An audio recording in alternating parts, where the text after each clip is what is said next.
I guess for a quick recap, we kind of did all of our character introductions. We got everybody to Diagon Alley. A couple of you guys kind of met during the offline RP and some during the online session.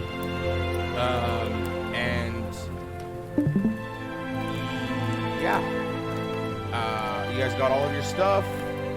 Some of you guys were kind of co-mingling with others. We're gonna transition now.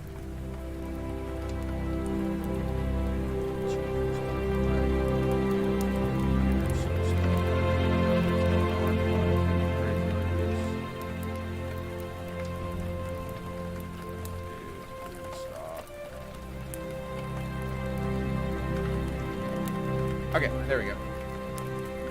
Well, I only have 3 Google Chrome tabs open, so I don't really know what's going on here. But anyways, all right. So we are going to transition. If you guys want to open up Roll20, I'm going to transition you guys. Or actually, you don't have to open Roll20 yet, because I don't have a scene for it. I was just gonna say, like, as a manager, see if something's That's actually really good.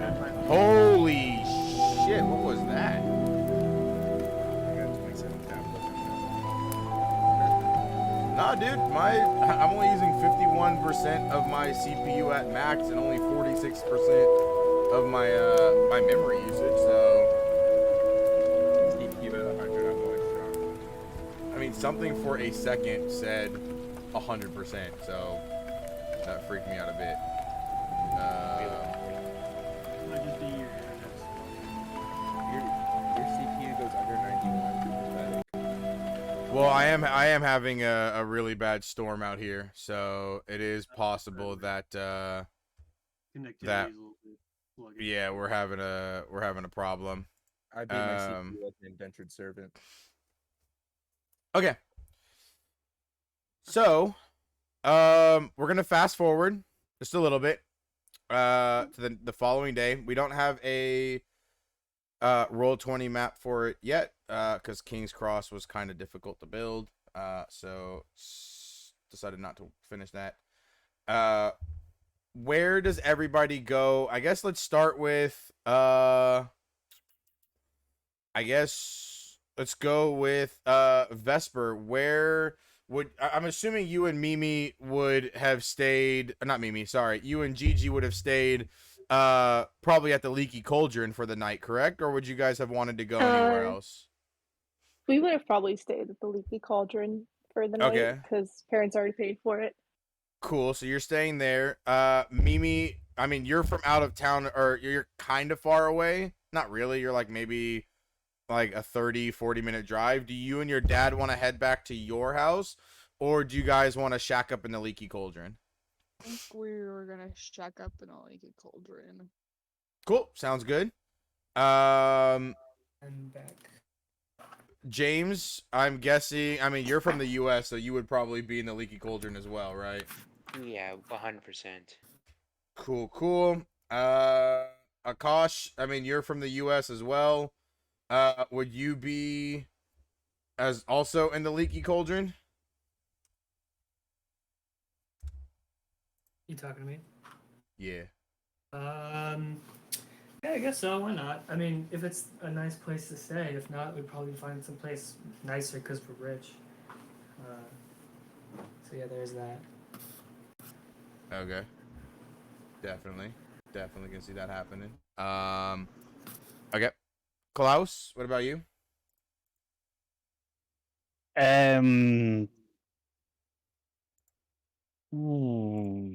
Yeah, I think I'll stay out of the Leaky Cauldron. Cool. Sounds good to me. And what about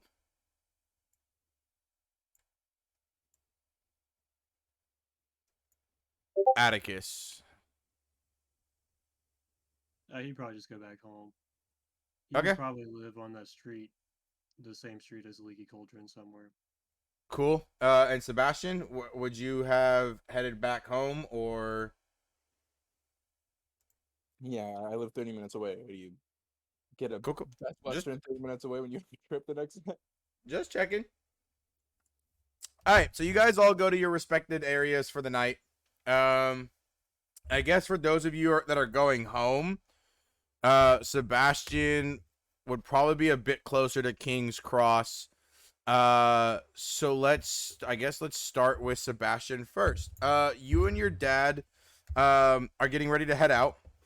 As you guys kind of get all of your stuff together, what is going on through Sebastian's head right now? Sebastian's just ready for the day, you know? He's like, today is the day. Yesterday wasn't really the day. Cool. You guys get to King's Cross. And you and your dad, I mean, your dad knows his way around, so it's not like you guys are kind of lollygagging around. But you guys get to the platform. Let me see here. I might be able to show you a quick image.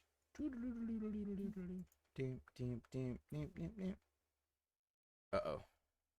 Wait, what? Ah, here we go.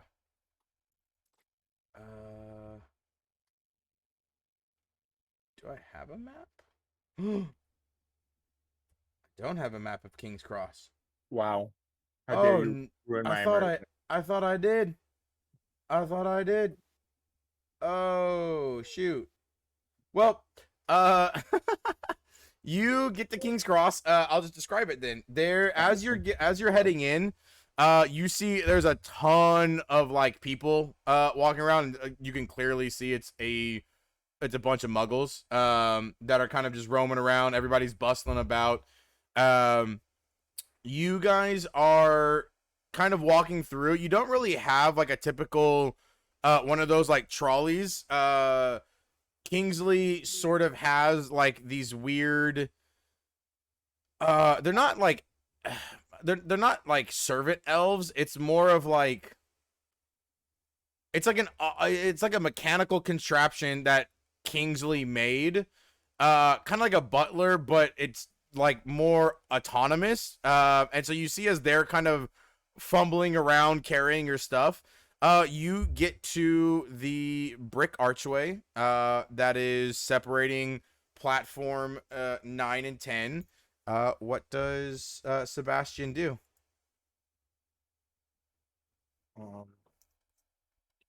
Sebastian turns to his dad, says, "All right, Pops, this is it." Your dad smiles and goes, "All right, today's a big day. You want me to come with you?" No, I'm on vacay. You just walk straight through, yeah? So Yeah, I mean, you walk straight through.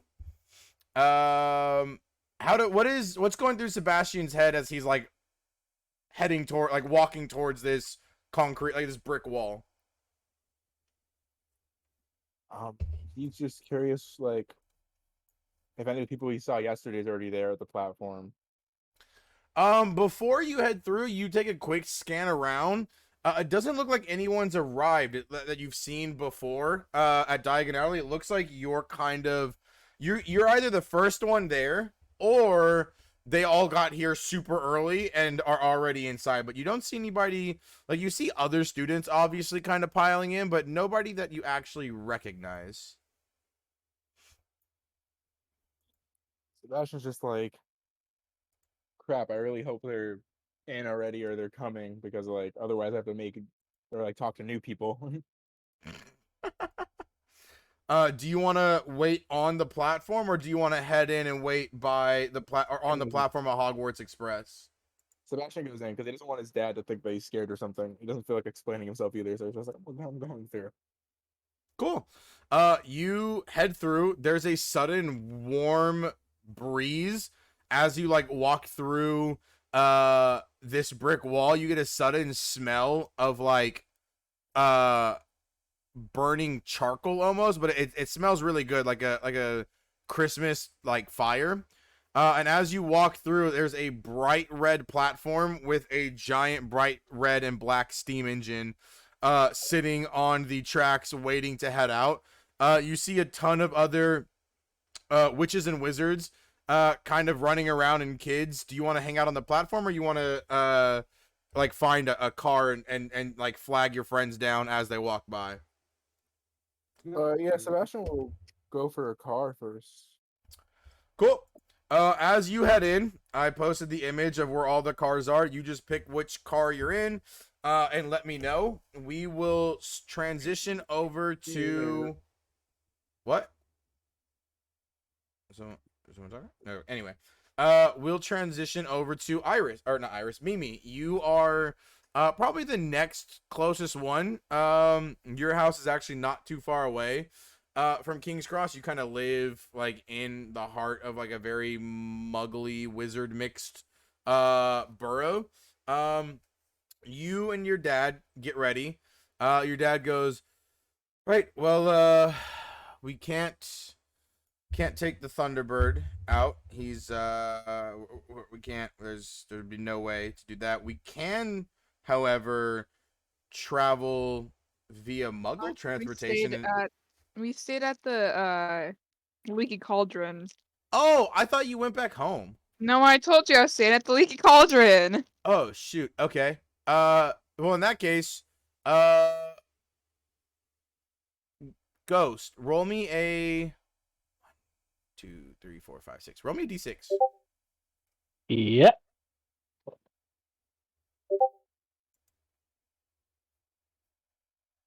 Fifth car starting from the left. Second. So the second blue one? Okay, cool. Second blue one. 1. Starting from the left. Okay, second blue car. Gotcha. 1? Okay. 1.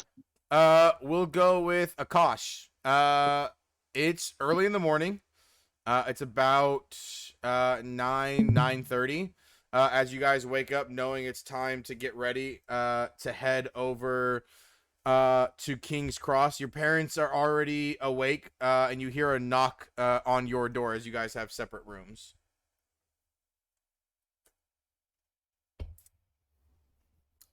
Akash, you there? Okay. Sorry, my PC setup's having issues. Can you repeat that? I'm terribly sorry. You and your parents are you both all three of you wake up. Your parents are in a separate room. Gotcha. It's around 9 or 9:30. I said 9:30. Okay. You hear a knock on your door, and you hear your dad call out, "Akash, are you ready?" Yes. And I think he has all his stuff packed and neatly organized, and he's been like, I don't think he's kind of slept for a little bit. It's like when a kid's excited to go to school or a new school for the first time, the night before you don't really sleep. So he's kind of been like thinking about like what he's learned about Hogwarts, and I definitely think he's tried to like get a book and like read up about Hogwarts to learn more, and that's what he's been doing. He's just reading and learning. I'd say, well, there's no books right now. You can swing by Flourish and Blots and purchase a book like History of Hogwarts. You can purchase a book on Hogwarts. I mean, everything you've read up on like your phone and stuff. I mean, a lot of this has now been like transcribed to like modern day technology. But there's nothing really like there's no information. Like what information are you looking for specifically? I guess would be a good answer or a good question to ask. He's probably read a bit of all the course books. That's what I meant. Like the course books Oh! that he bought. So like Gotcha. a history of magic, magical theory. Yeah, you'd be other flipping stuff through like like some chapters, bouncing in between books and stuff as like late into the night. You open your door and your dad has this giant map out, and he goes, "I don't fucking where King's Cross. There's like 1,000. I don't understand. Oh, here we go. This one that that seems to be, and you can see from like the back of the map like little footsteps of like ink blots that look like footsteps. As on what your dad is seeing is a tiny little man in a wizard robe walking to King's Cross and literally waves his wand, and a text bubble pops up and goes, "It's right here. Just follow this." And your dad goes, "Oh, nifty, interesting. That's a pretty cool thing for foreigners." And he goes, "Right. Your mom's already downstairs. She's got she's getting a taxi for us. We should probably head out." Okay, sure. He grabs his admittedly like large suitcase, even though it's only one, and he's kind of like dragging it. He's not holding it, he's dragging it, and it has wheels. And he leaves. Huh? He leaves. Oh, okay. Yeah, you head out. You climb into this taxi with your mom and your dad. You guys head out. As it takes about maybe probably a solid like 15-20 minutes to get there. You see several other wizards and witches pulling up through Muggle transportation and some non-Muggle transportation. As you guys get to this giant platform train station, you head in. There's a ton of people around. Your parents are kind of just following this map. And you get to this platform, you take a look at it, and your dad says, "All right, well, there's platform 9 and 10, and if my math is correct, this says platform 9 and 3/4, so I'm assuming it's behind this brick wall." As you see several other witches and wizards with their kids walk straight into this brick wall and disappear. Yeah, I think that's the one, Dad. So you want to run through a brick wall together? Sure. Do you want us to come see you off, or do you? I mean, we saw that you were making a ton of friends. Do you? I hope we don't cramp your style. Do you want us to come with you, or do you want to head in by yourself and then go find your friends? I mean, if my friends don't like you guys, they're not my friends. So yeah, let's go. Your mom is full on bawling right now. It's like, no, he can't leave. You're too young. You have to stay home. Why can't you go to Ilvermorny? Damn them. I'm gonna email. No, I tell you, honey, I'm emailing the headmistress and I'm demanding they do a full scholarship and they exchange my son and pay for all the moving fees. And your dad is just like rubbing his eyeballs and he's just going, "Right, can we just get through the brick wall? It doesn't make any sense. Why we have to go through a brick wall? Whatever." And you see as your dad just bolts off.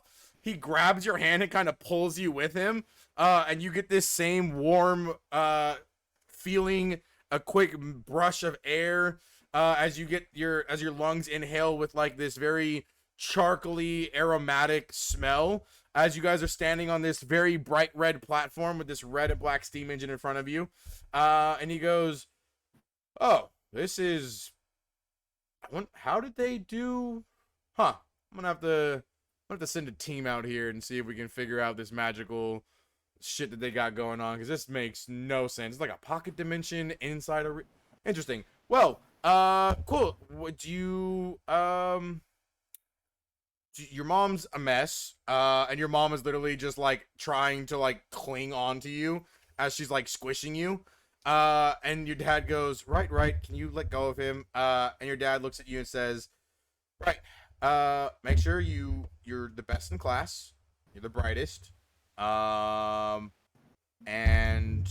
don't let anybody mess with you, okay? If they do," and your dad whispers a spell.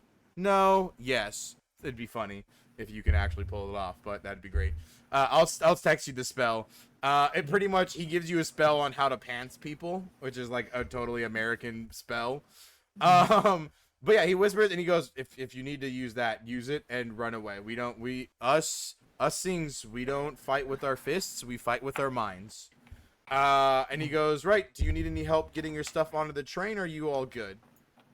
How heavy is my bag, Ox? I'll let you determine if Akash can carry it. Your bag is surprisingly very light. Everything inside has either shrunken down or pretty much been rendered weightless. I mean, all the cauldrons, your pet cage, all of that. I mean, other than your pet cage might be a little bit heavy depending on what pet you have.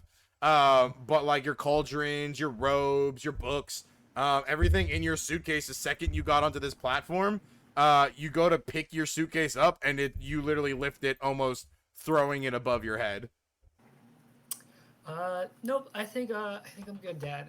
I think I can handle it. But give me 1 second, and he's gonna scan and look for other kids and see if he can find them. In the second, or sorry, in the the other ones don't have windows. So in the second car that has windows, so if you look at the one, I put it in the wrong chat. I'm an absolute bellend. If you look in the NPC chat, you see Sebastian's face next to the window in the second blue car. So not the first one by the luggage room, but the second one. Yeah, I head over to Sebastian. Cool. You hop up. The conductor pulls you up. The steps are very high, and you are not. I mean, you are. How tall are you? I am tall. Yeah, 5'7". I feel like that should be tall enough. Oh yeah, no, you're good. Yeah, you easily step up on the step. And yeah, you're good to go. You head over to Sebastian's car. That leaves us. Let's switch over to. Let's have Iris. Go ahead and roll me a d6.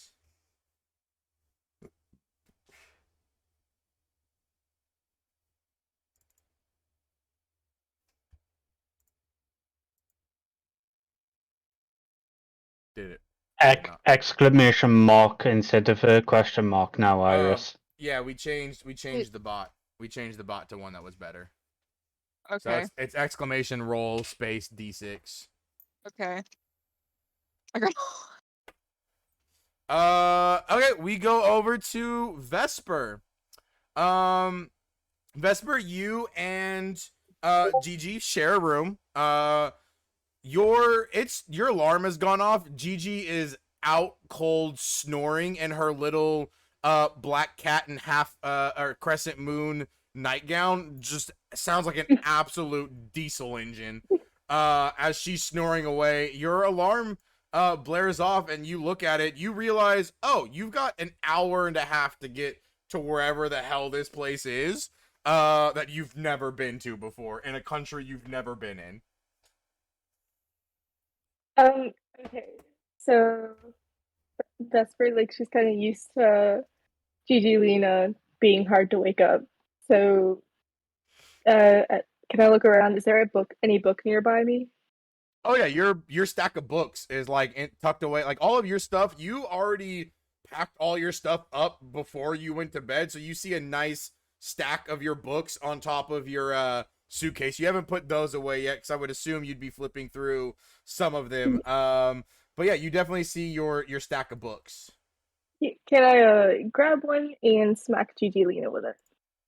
Yeah, you pick up your History of Hogwarts book and absolutely you throw it, hit her with it.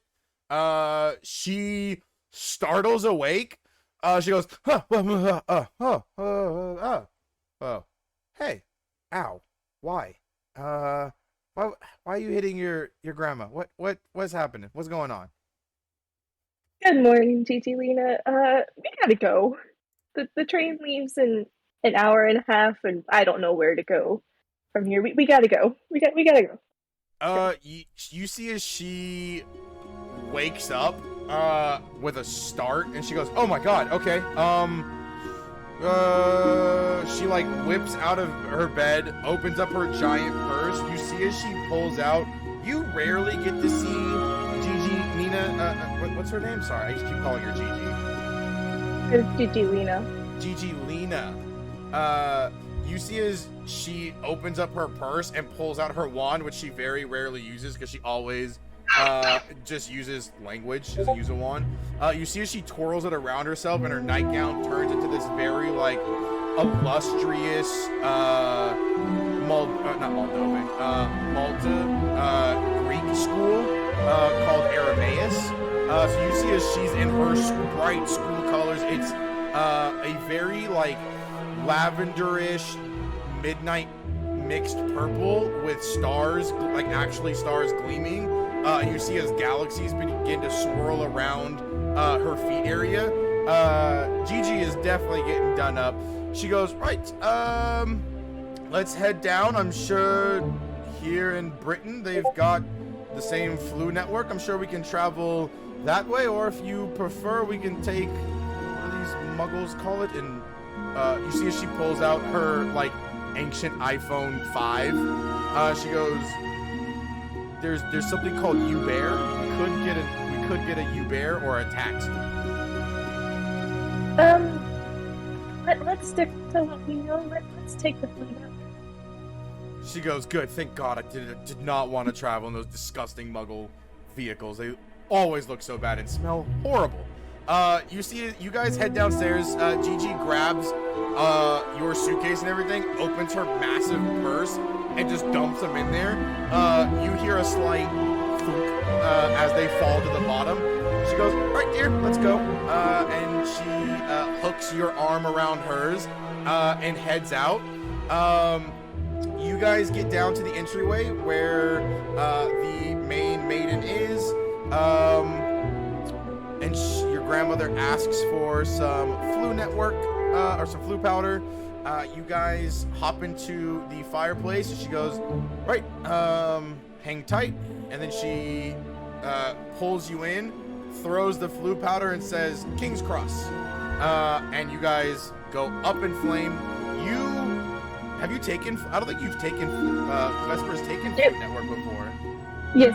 I think she took Flu Network to get to Garden Alley. Oh, yes, you did. That's right. Again, amazed that your body is covered in flames and not being hurt. You slide out of a fireplace already on platform 9 3/4, as you see a golden red and gold platform with a crimson and black steam engine in front of you. You don't notice anybody right away that you've been hanging out with yesterday, but Gigi pulls your stuff out of her bag and she goes, okay, my dear. She gives you a big hug and a sloppy kiss on the forehead, and she goes, right, do you want your Gigi to walk you up onto the car, or do you want to head up by yourself? It'll be fine to go up there by myself, Gigi Lena. You can go ahead and head back if you need to. Gigi goes, I will do no such thing. I will wait until this train leaves. And kind of like peeks her nose up a little bit, and then looks at you and gives you a little like a little devious smile as like other people are seeing her very prestigious school, and you hear like modern like run-of-the-mill wizards like, oh my god, she's been to Arameus, like some chatters going on there. You head over. Sebastian and Akash, you guys see as Vesper is walking along the platform. You guys want to rap on the window and try to get her attention, or do you guys want to wait till she boards and finds you guys?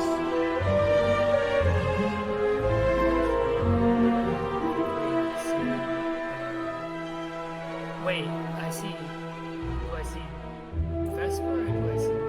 Vesper. I keep getting them mixed up. I have both images next to each other, and they're very similar art styles. Alright, he's gonna wave his hand and be like, Vesper, hey. Vesper, you can't hear, but you do see a student. You see movement catch your eye, and you dart your eyes to the left, and you see Akash kind of waving and mouthing at you through the window. You also see Sebastian, the much taller kid that you met yesterday. You see him in the cart as well. Oh, cool. So you see Sebastian waving at you as well. I smile and like wave back slightly, and then I turn back to Gigi Lena and say, like, I have some people I can sit with on the train, so you don't need to worry about me. But have fun waiting for the train to leave. She shoots a glare that Sebastian and Akash, you both see. She shoots a glare at both of you and looks at you, Vesper, and she goes, now, there's gonna be boys, okay? And if the boys are being mean to you, you tell Gigi, and I'll come to that school and I'll beat them with my handbag, okay? I know you will, Gigi Lena. I know you will. Okay, good. Really quick, can Akash and Sebastian roll me a wisdom saving throw?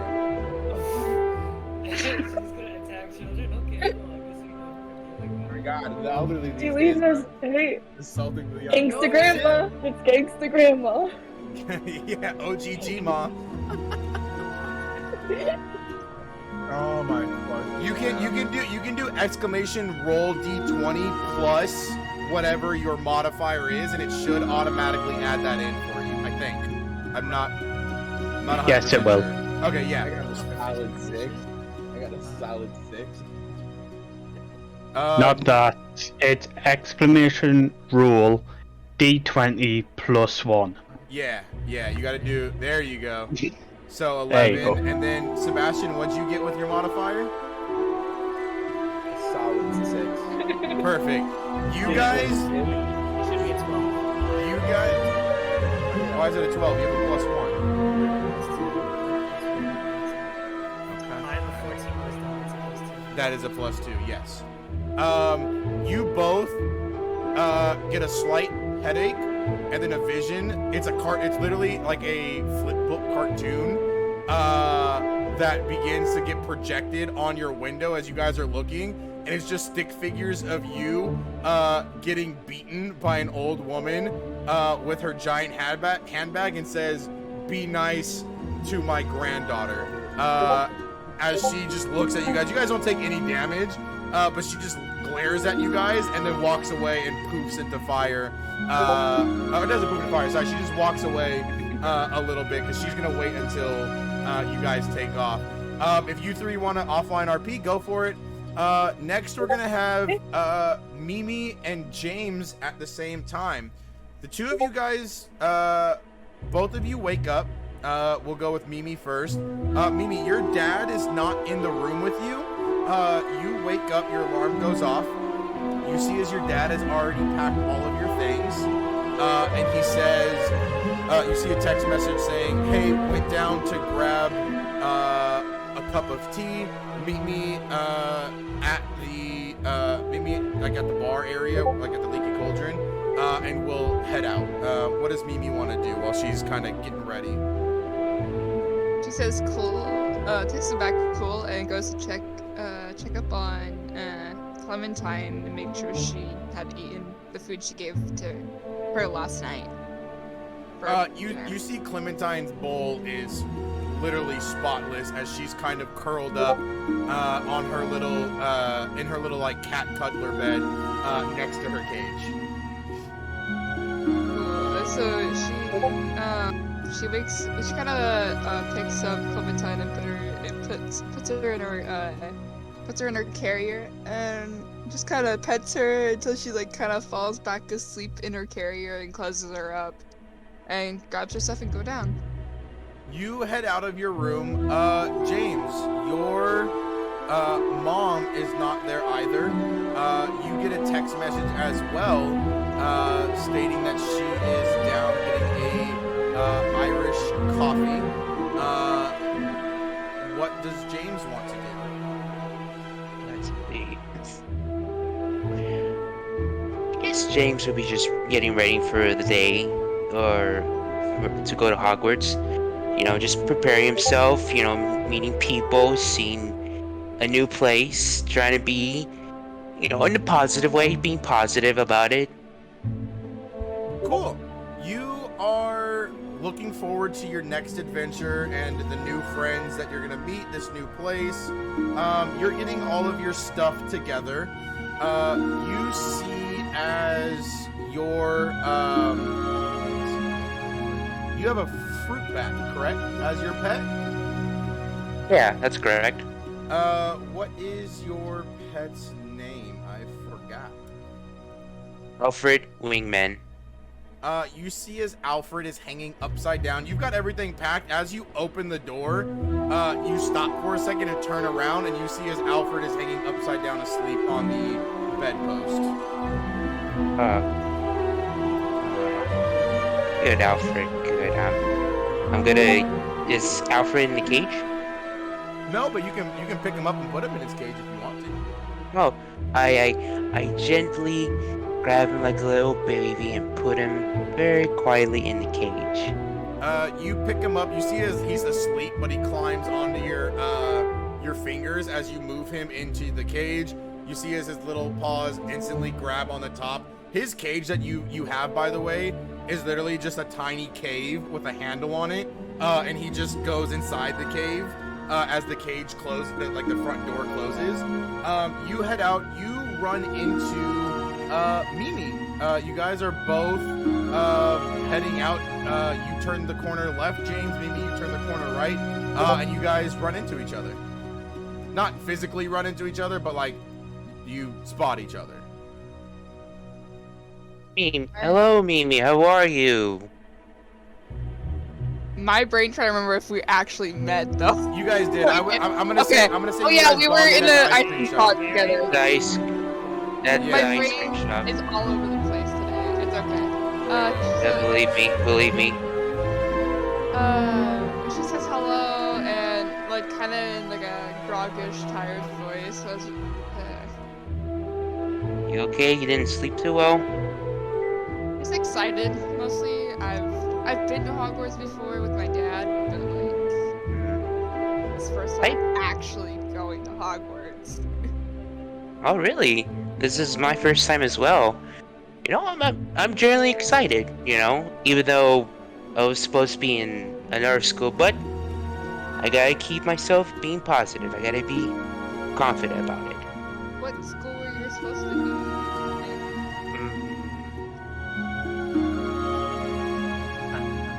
My mother's. I Balmain? remember. Yeah, Balbin. That's a girls only school. They have. Yeah. They've made a boys Oh, section. Yeah, okay. they've got I didn't they've know. got a they've got a boys campus, just like Durmstrang now has a female campus. Oh, that's cool. I thought that Albaton was a girls only. They must have changed that. Yeah, they changed it, which is, you know, a good thing. Seems like Yeah. a good thing. It is. Change is always a good thing. My dad wanted me to go there, hoping there'd be no boys. Oh my god. You guys. Really? You guys, as you're chatting, reach the bottom of the stairs. The two of you spot each other's parents. James, you spot your mom, and Iris, you spot your dad, chatting it up at the bar as your dad drinks coffee, and James's mother is drinking what looks like coffee, but is grown up coffee. Spiked coffee. Maybe- Okay. James like, my mom's drinking the other drink. Your dad pipes up and goes, "Oh, hey, you kids, you guys came down together. Cool. That actually works. I mean, looks over at James' mother. Should we get a taxi together? Or, and your mom, James, is like, definitely. You guys hop into a taxi together, the four of you, and you guys head over to King's Cross Station. You guys get out. It looks like your dad and James's mom are not like, how do I say it? It seems like they are talking about work, I guess, even though they don't necessarily work together. So it seems like a new friendship is kind of building there. But you guys get to the platform 9 and 10, and you see a couple of other students walking through the walls. Your dad looks at you, Mimi, and goes, "Right, well, I won't be able to go on the train with you because I have to get there ahead of time. So I'm definitely going to be, I'll definitely be there at the sorting ceremony." As he kisses you on the forehead and he goes, "Do you want me to walk you into the station? Or do you want to head in with James and you guys go meet your friends?" Okay, I know that you have to get there before us, so go ahead, go. I know you have a lot of stuff to do. He gives you a big hug and a kiss, and he goes, "Your mom wishes she could have made it. Your sister got sick. One of the dribblies accidentally bit her. Again, I know, I keep telling her to stop letting. Wait, what's your sister's name again? Sorry. Faye. What is it? Faye. Faye. Fairy Faye. Yeah. He says, I keep telling your mom not to let Faye touch the dribbles, but for some reason, she always gets into them. So, she'll be fine. Your mom loves you. He gives you another kiss, and you see as he disapparates, as he like swirls into this vortex, and disappears. James, you see as your mom, Eunice, turns to you and she says, right, well, I also have a very long trip back to the States. She gives you a kiss and she says, right, do you need anything else? Do you want me to wait for you while the train leaves, or do you want to go and hang out with your friend?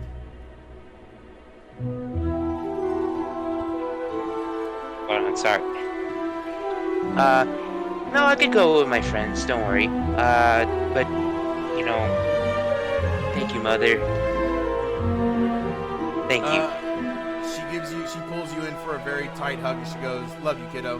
And she disapparates as well. James is crying right now. It's like, man, I'm gonna miss my mom. Maybe passes back. Like, it's okay. You'll see her soon. Okay, you're right. We must go forward. You guys confidently stride into the brick wall together at the same time, popping out through the other side, feeling a nice warm countryside breeze, the smell of very aromatic charcoal being burned.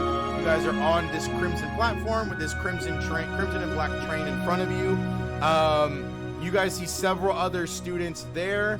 I would say from where you guys are, you've seen Sebastian, Vesper, and Acosta before. I don't think the two of you, other than Mimi, kind of getting in a slight confrontation with Sebastian.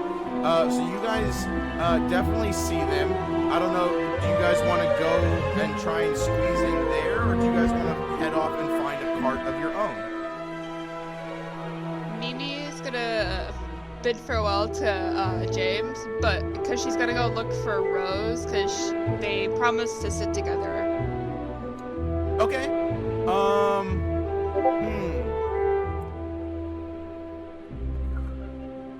I think Rose will find you for sure because she's a prefect, so she's already on the train. She'll find you once the train's starting, like once the train heads out.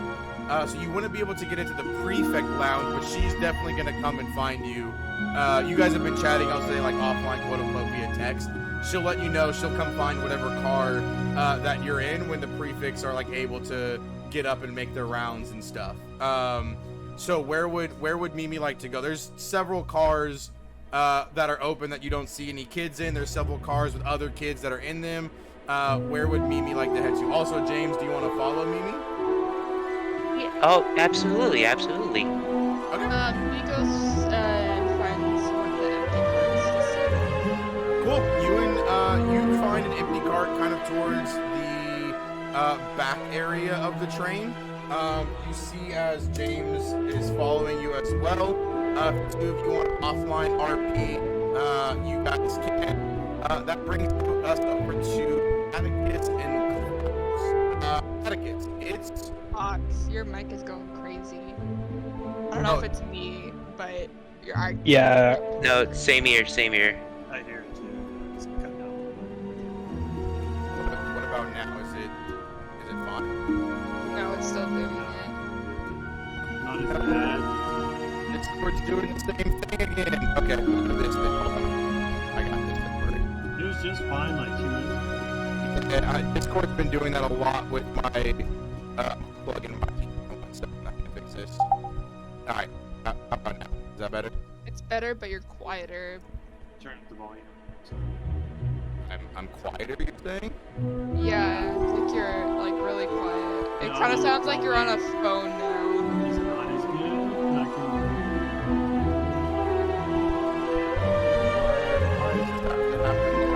No. Working Just- fine over just- here. Just turn them up in Discord. Yeah, You'll be Yeah. fine. it's not cutting out anymore. Oh, okay. As long as it's not cutting out, you guys can hear me. That's the most important. I can hear you. Okay, cool. Atticus, you wake up.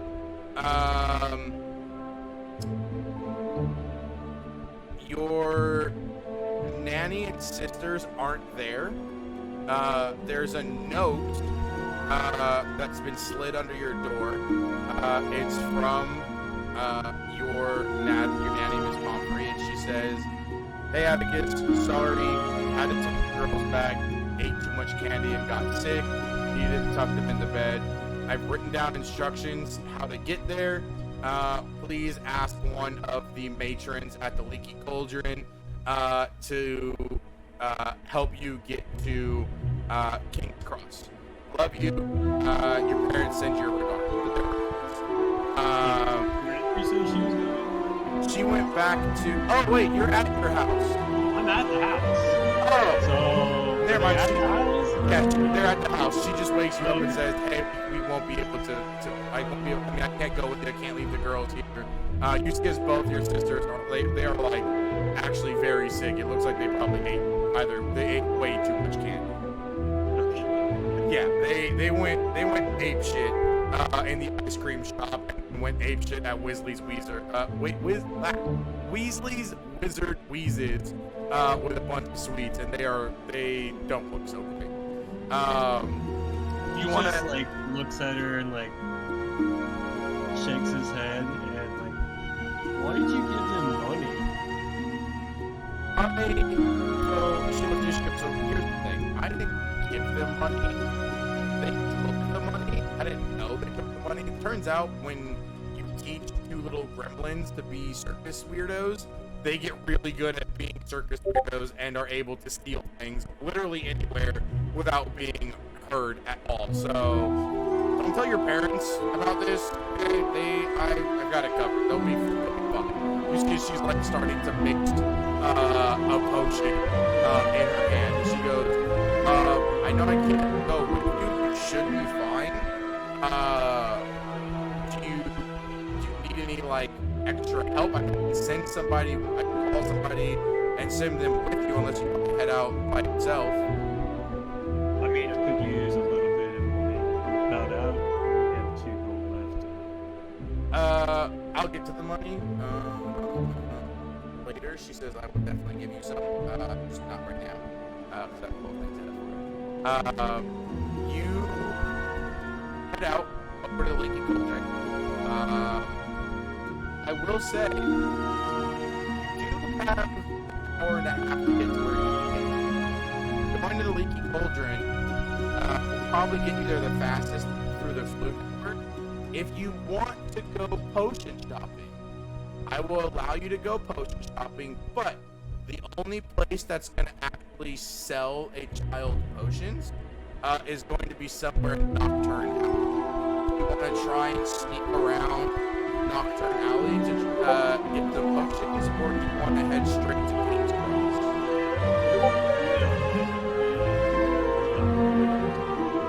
Okay. Yeah, he's just gonna go straight to platform 9 to quarters. Cool. The matron at the bar walks over, greets you. She goes, "What? I'm going to first year Hogwarts."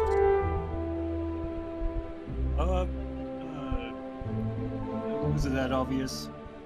I mean, yeah, go with a child in the Leaky Cauldron, so yep, would assume you're going to Hogwarts, and by the age of first year.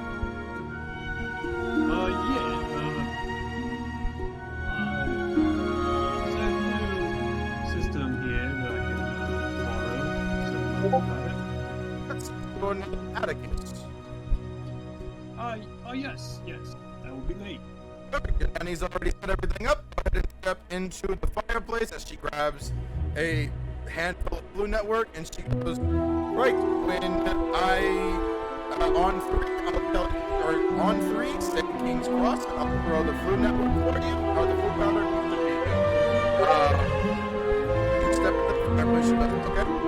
Alright. 3. King's toss.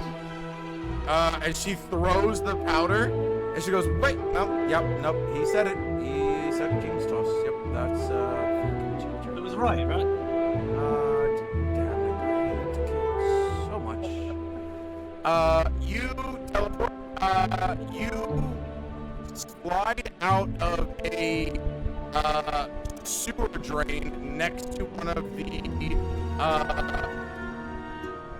monorail cars. You slide out onto the actual track itself as people begin to scream. He just like looks around, like, does he know where he is, or?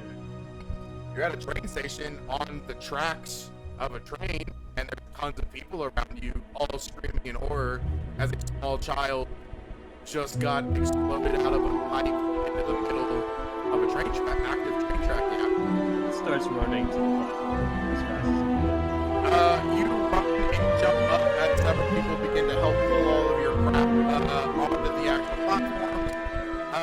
And you look around, you are at platform 7, you bolt 2 platforms down, about 60 feet.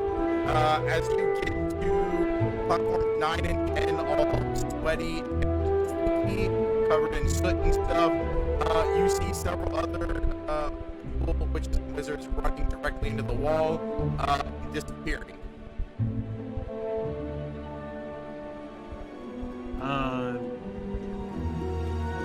He looks around to see if he sees anyone he knows. You don't see anybody you know, but you do see a older student steps forward. It is this guy is tall.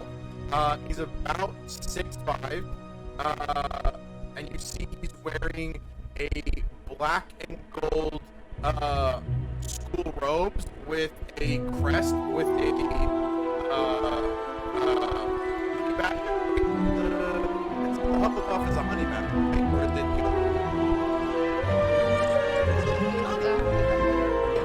You see the crest with a honey badger on it, and a big golden key underneath there. And you see this kid walks up to you and goes, "Alright, I'm guessing you're first year. My parents around." I'm just headed to Hogwarts. Just about to head through the platform portal. But is there any coffee around here? I'd like to get a coffee before I head out. You probably this kid doesn't seem to talk very fast, or like he's got very interesting face when he talks, so to speak. And he goes, "Well, you can get a drink on the train, I guess." Oh, they do, huh? They'll sell coffee here at the train station. I thought they would have sold some here. No, at the train station. It's, All the brands a little better. They just taste better for some reason. I guess no, but if you miss the train. Oh, now or not? Oh, what time? He looks at his. The train leaves in 30 minutes. I got time. He looks for a coffee shop. This man's gonna miss the train. Alright, this, by the way, is the individual that you see that is talking to you. He shrugs. Yeah. He shrugs and just walks into the wall. Roll me investigation. Or not investigation, perception. Roll me perception. To see if you can even spot where a coffee place would be in the middle of this massive train station.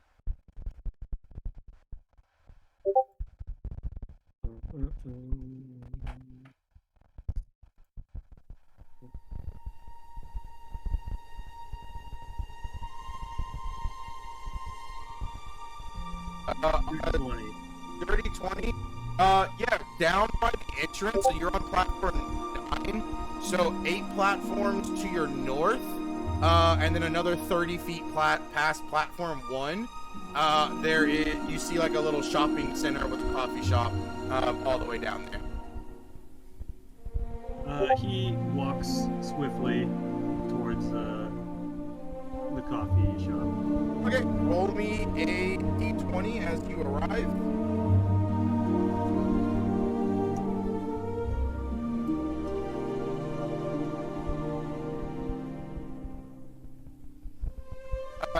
There you see that there are 9 people in line waiting to take their order. He gets in the back of the line. Okay. While you're there, Klaus, your mother Helena is not there either. You see as you wake up, you're at the leaky cauldron. You wake up, you see her bed is being made, and there is a letter on the bed. You open it, it says, "Dear Klaus, an emergency happened. Luna was injured, and I was pulled in to help calm the situation. I'm really sorry that I had to leave very early. Please be safe. I love you. Write to me daily. Ask the matron at the bar to get you to King's Cross, and she will set you up with Blue Network." Oh, she could have at least left us a number instead of having a writer. It would be easier if I could text.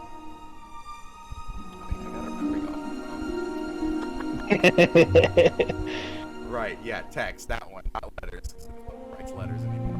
Text. No, wait, keep it as letters, because it's just clumsy.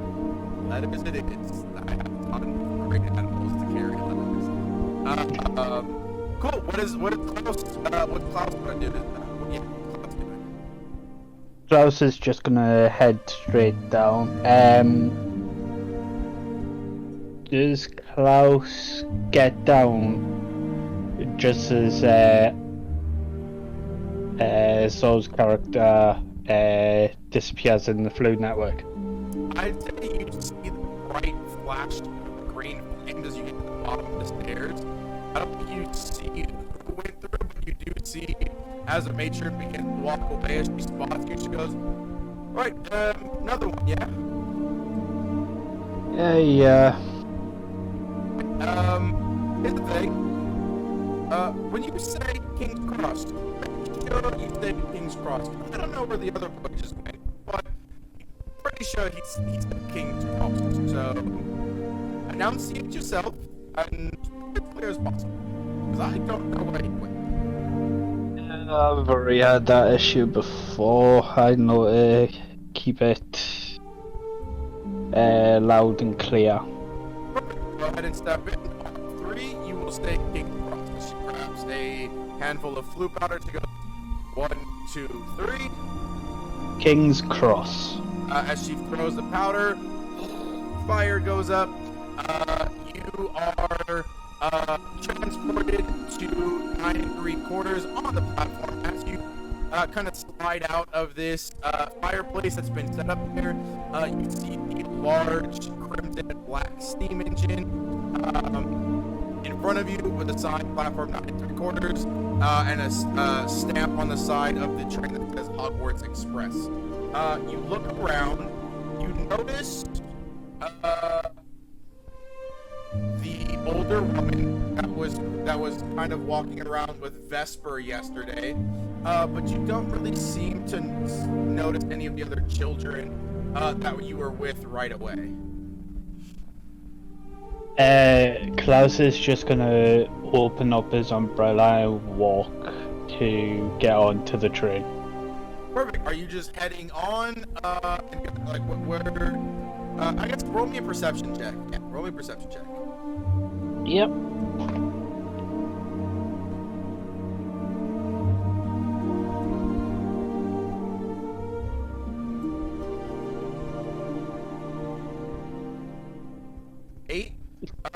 You spot, as you're walking through, all the cars seem to be really full at this point. You spot on the car, you see a girl and a young boy. Metagaming, you see Mimi and James in a car. That seems to be the least empty cart that you can see from where you're standing. Do you want to head for there, or do you want to try and find a fully empty cart elsewhere on the train? We'll try and find a empty cart. Okay, go ahead and roll me an investigation. Yep.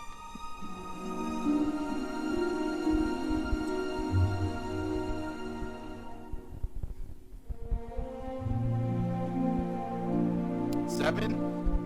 You search around. You don't see any empty carts. There are a few carts that have like 2 or 3 students in there. You could either try and sneak past the prefect cart, and you probably think that the baggage cart would be empty, or the most empty cart would be one of these random ones with 2 students in it, or the other one with Mimi and James as well. That would be the closest one to you at the moment as you've been kind of walking around looking. Could he attempt to sneak past the prefect? Roll me stealth. Please, for the love of God, roll good.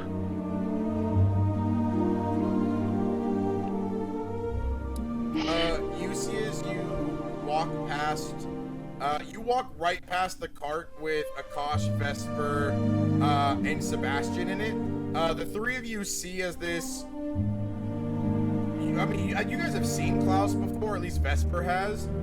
So you guys see as this extremely pale kid just kind of floats past your cart windows, and then 10 seconds later is being escorted back by a student that you guys have never seen before. Klaus, he kind of just dropped you off at a cart where those 3 are. There's another cart that's got like 5 other people in it next to it. Where do you want to go? Do you want to head back down the train and go to one of the more less occupied carts, or do you want to head in with the 3 that you've seen before, or head into the one that Vesper's in? I'll go find the least occupied one. Cool. You go to slide in. Mimi and James, you see as this kid that you've never seen before, very pale, is kind of standing outside your car door. Klaus, do you knock at all? Do you enter? This is the least occupied one out of like all of them. I'll knock and slide the door open and go, is it possible to sit with you guys? You're the least occupied out of all the carts, yeah.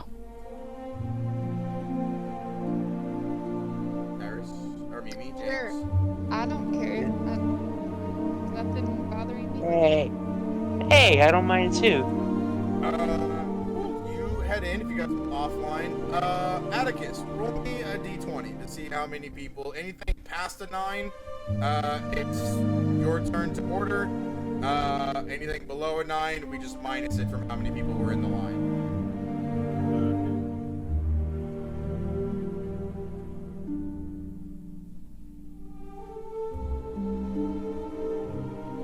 Perfect. About 10 minutes go by. So you've got 20 minutes left before the train leaves. You get up to the counter. This young woman is standing there, definitely very muggle. She goes, "Oh, hey, yeah, how can I help you?" I'll have one cappuccino latte. Perfect. That'll be £4, please. He pulls out the muggle money and hands it to her. Where'd you get the money from?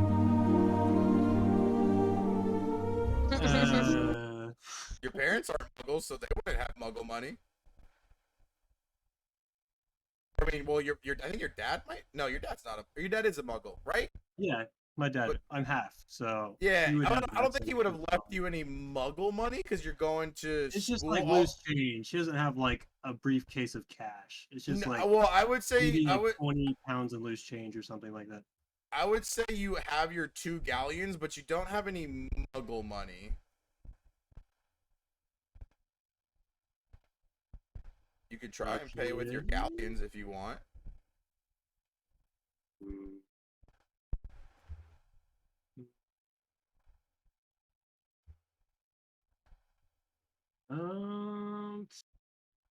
Cute. Think about that one. Okay. I mean, Well, you think said like everyone knows. It's not like a secret anymore that. it's not a secret, but there's not really. I mean, a coffee shop doesn't really have an exchange currency for like wizarding money. I mean, the wizarding money know doesn't. about the Wizarding World. Huh? They know about the Wizarding World, so it wouldn't be weird to them if I handed her like a gold galleon and said, "Hey, this is Yeah. worth way more.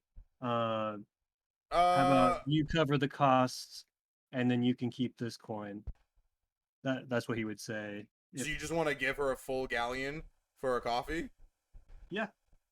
All right, cool. You give her a galleon. She goes, right. You know, I don't have the change to give you back anything, right? Just could you cover it for me, and you can keep the change on that one. I'm in a bit of a hurry. Okay. Yeah. Give us a couple minutes. We'll have your coffee ready. About 5 minutes pass. She hands you your coffee. She goes, "Cool. Thanks, kid. Have a great day." Buy yourself something nice. And then he takes off with his coffee. This is the strangest 11-year-old I've ever met in my life. Cool. You haul ass through the station.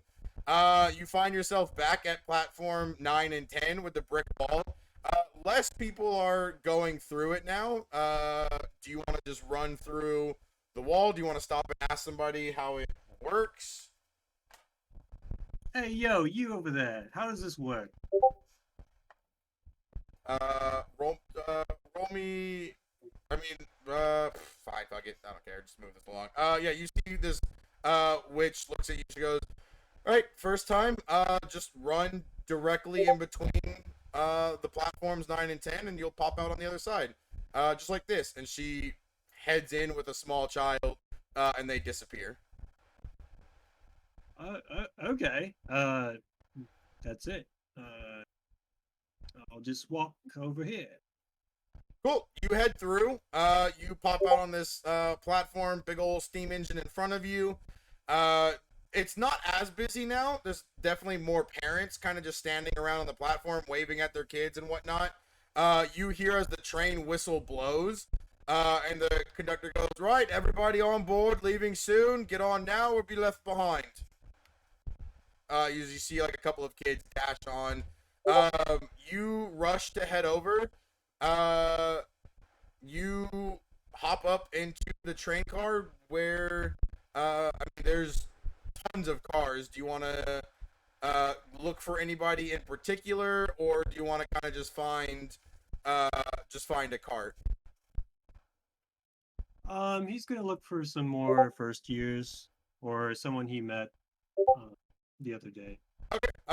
Roll me I guess investigation. Yeah, investigation would be probably as you're looking around for people. Mm.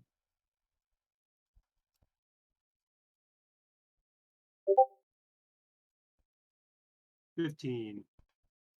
You walk by. You see a car with Klaus in it and 2 other students that you haven't met that look like first years. You also see the car that has Vesper, Akash, and Sebastian in it, as well. And then like some other carts with first years. He goes over to the one with Vesper and Akash. Cool. You guys head in. The train horn, or you head in. If you guys want to offline RP while I describe the scenes a little bit, you guys can. You guys head in, or not you head in. You guys head out as the train whistle blows. Everybody, Vesper, you see Gigi waving to you. Akash, you see both your parents waving as well. you guys head off. I guess we can do. How do you guys want to do this? You guys want to RP a little bit, or do you guys want to have a offline RP? What works best for you guys? I mean, My opinion, we should have just a little bit, like mid-train ride, kind of, and then we get there. yeah, yeah. Cool. I will say the train takes off for a little bit. You guys are going for about 45 minutes. I'll say Vesper, Atticus, Akash, and Sebastian. You guys see as the trolley car woman comes by, there's like a ton of drinks, there's snacks, a ton of candies. She opens up your door. She goes, "All right, dears, do you want anything from the trolley?"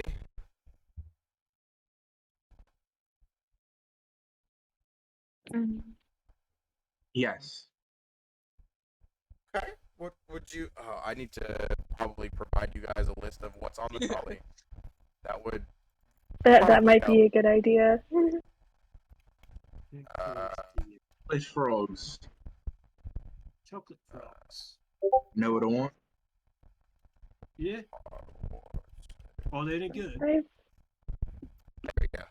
A chocolate frog's any good? Are you mad? Of course, the best. And you get a card, a collectible card, a door card, Yeah, that's right. and witches and wizards. I heard about that once. I have 3 Merlins, 2 Dumbledores, 1 Morgana, and a half of the Foul. Which one's the rarest one?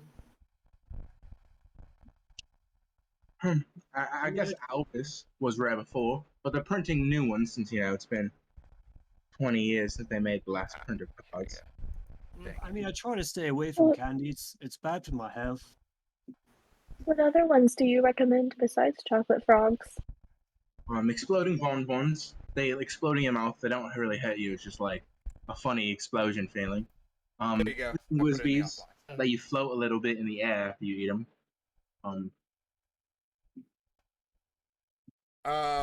Okay, so How much what do for you the guys? chocolate So you guys can order. I'll just say you guys can order whatever you want. I need Akash, Vesper, Atticus, and Sebastian. All of you guys roll me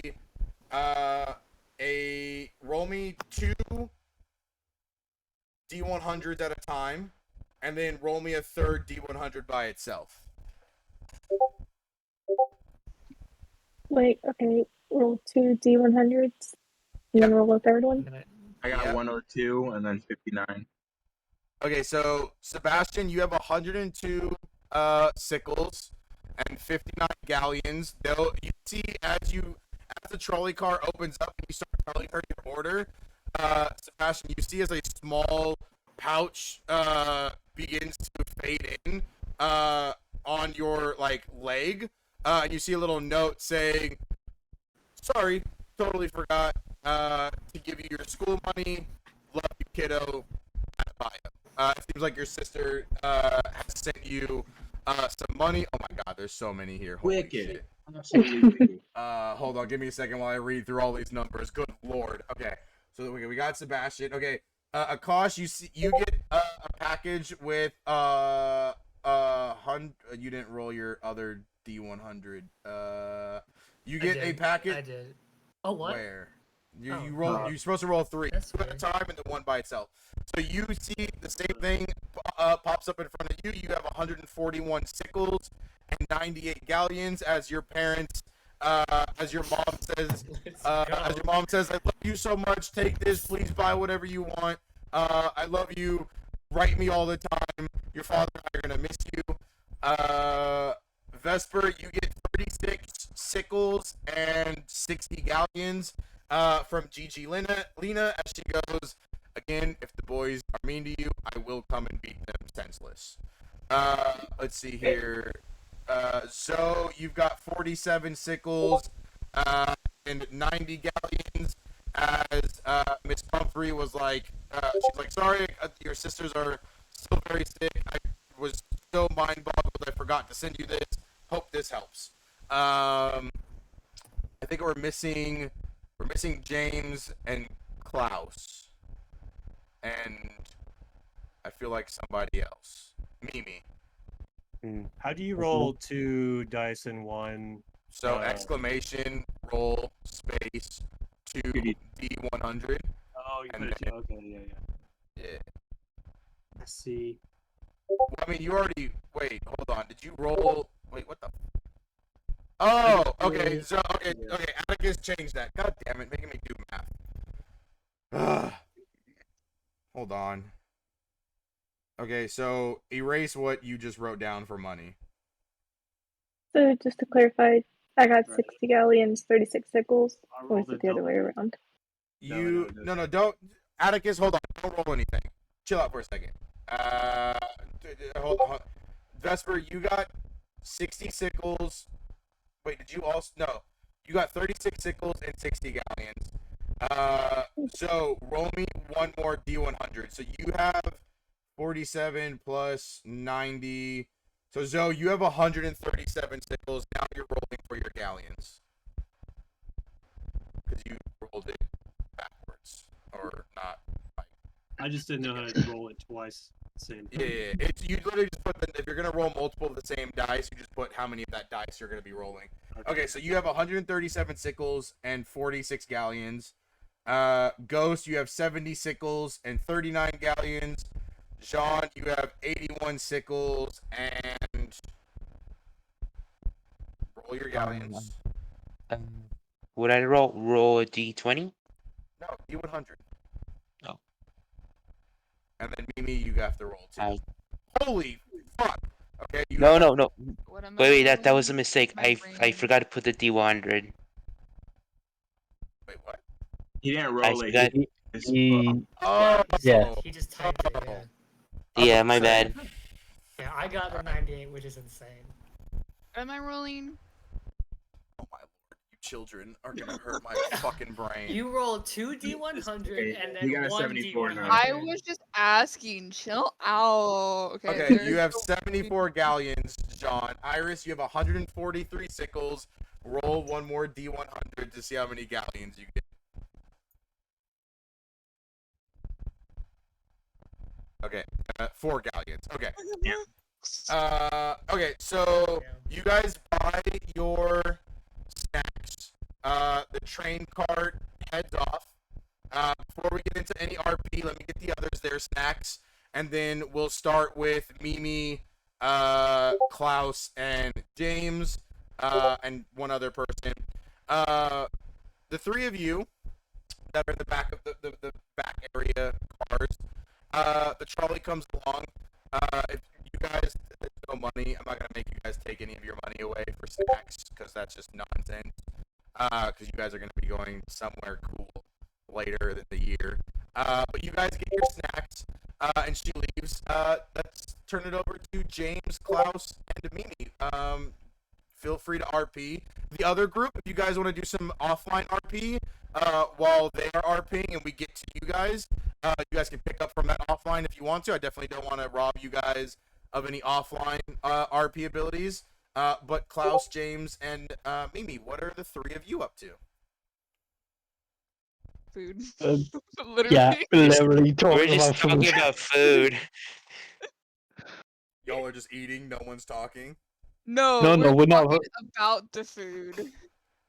Okay. I mean, do you want to like actually RP with each other? Or would you guys prefer No, to do we it we're offline?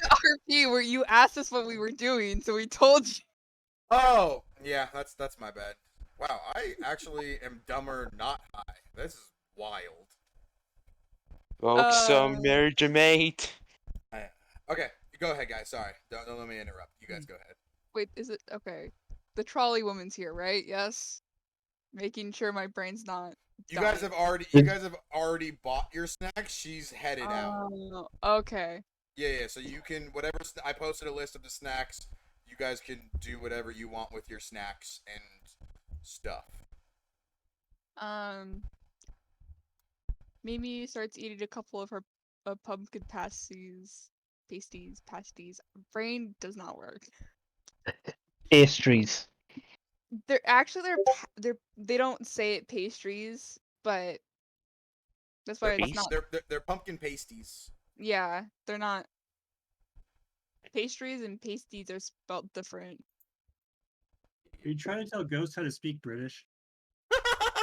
Yes. Exactly, mate. It's That, poppycock with that's legit what I was hearing. Don't tell me how I say your culture's food, you swine. you fucking git. In America, You- we say this. You It's trash. literally how they call literally how Cho says it in the movie. So Ew, Cho, get out of here. Don't ever say No, no, I I get, love Cho. I- Don't diss Cho. I hate I Cho. get that in the movie is pasties, Yeah, or pumpkin it's pasties. pastries. Yeah. No, they're pasties. In the movie and in the Harry Potter world, they are pumpkin pasties. It's not a typo. They are pumpkin pasties. You Alright, do realize whatever. I was trying to do that in. Before we drag this on. You do realize I was actually trying to say that in character. Oh my god. Okay, so I'm just gonna stop talking. Oh my god. I don't know when you guys are RPing and when you're not. God damn it.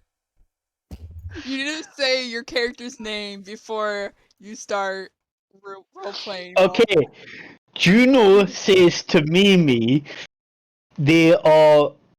Why does it say pasties when they're actually pastries? They're not pastries, they're pasties. That's how you say it. I've always known it as pastries, not pasties. No, there's I two always different things. I always thought it was pastries. No, it's pasties. Oh, well, my whole life is a lie. As James I'm being here a to chocolate answer frog. your prayers as a British lady. This proves that I don't really enjoy candy that much. Maybe you should try it once in a while, though. No, thank you. Mimi, now that you guys are close quarters, Mimi and Klaus, roll me a. I knew that was coming. Both of you roll me a either perception or I don't think you guys have survival on your character sheets, right? Not that. It is. Oh, you guys do have survival on your character sheets? Yeah, Yeah. it's a wisdom. Okay, roll me a both of you roll me a survival check or perception, up to you. Dirty 19. I didn't do it right. Okay. Give me 1 second. It's an exclamation point. That's why. Little goober. 14. Okay. Klaus, Yeah. you catch a whiff of something as these candies are kind of going around. Your sensories are overloaded, but you catch a whiff of dog for a second, and it stops you in your tracks. Every hair on your body stands up. The very cold blood that slowly runs through your veins begins to send a chill through your spine as your flight or fight instincts kick in. There is something dangerous sitting across from you, but all you see is Mimi. Mimi, you don't notice anything different from Klaus other than the fact that this kid is very pale. He's just eating some chocolate frogs. Cool, sorry, I did hear you, but I was away from my computer. I was putting on my Slytherin robe. Oh. Ew, okay. I dressed up as a Slytherin for Halloween a couple years back, so. Should I go put on my Hufflepuff robe? Oh my. Yes, come on. Cloud? I legit have a Ravenclaw robe somewhere in my house. I think I Guys, know can we exactly all where it can we is. all figure out like sometime in the future when like we're all one of legal age and two like hella wealthy, can we all do like a cool like get together once every year or two and just do a You guys big all party? seem really lame. Yes. Massive If you, You assume I'm I- gonna be wealthy in a year or two. if- Wow. You guys seem really lame. I wouldn't want to hang out with any of you guys. if you all pay for my ticket, Ox, Alright. yes, I will meet you up. We've been friends for too long, man. I will. Yeah, I will felt weirdly fly like all of Toast. you. I'll fly all of you out to my mansion in my underground game room when I'm super big. And we're gonna do an in-game. We're gonna do an Sounds that. in-game. We're gonna do an in-person campaign with a dope-ass interactive TV screen board, all dressed up Yes. in our fucking Yes. house robes. Yes. Yes. I think that's Right. gonna be basically Yes. like grass. Okay. All right. Back to It's the gonna be RP. fully Not if, decked out. when. I got a Hufflepuff cloak right now. Back I to Right. have a Ravenclaw back to sweatshirt. Klaus. Back to Klaus RP. Go for it. Go for it. You guys go. Klaus slash Juno is gonna go. And why do I smell dog? Do you own a dog by any chance? Mimi, chokes a little bit on her, piece. It's like, yeah, we have a lot of animals around, my house, so I probably smell like a lot of animals. No. I normally smell a lot of animals. My mother spends a lot of time with Luna, so I know animals. This is great dog. Well, I think my dad has a dog.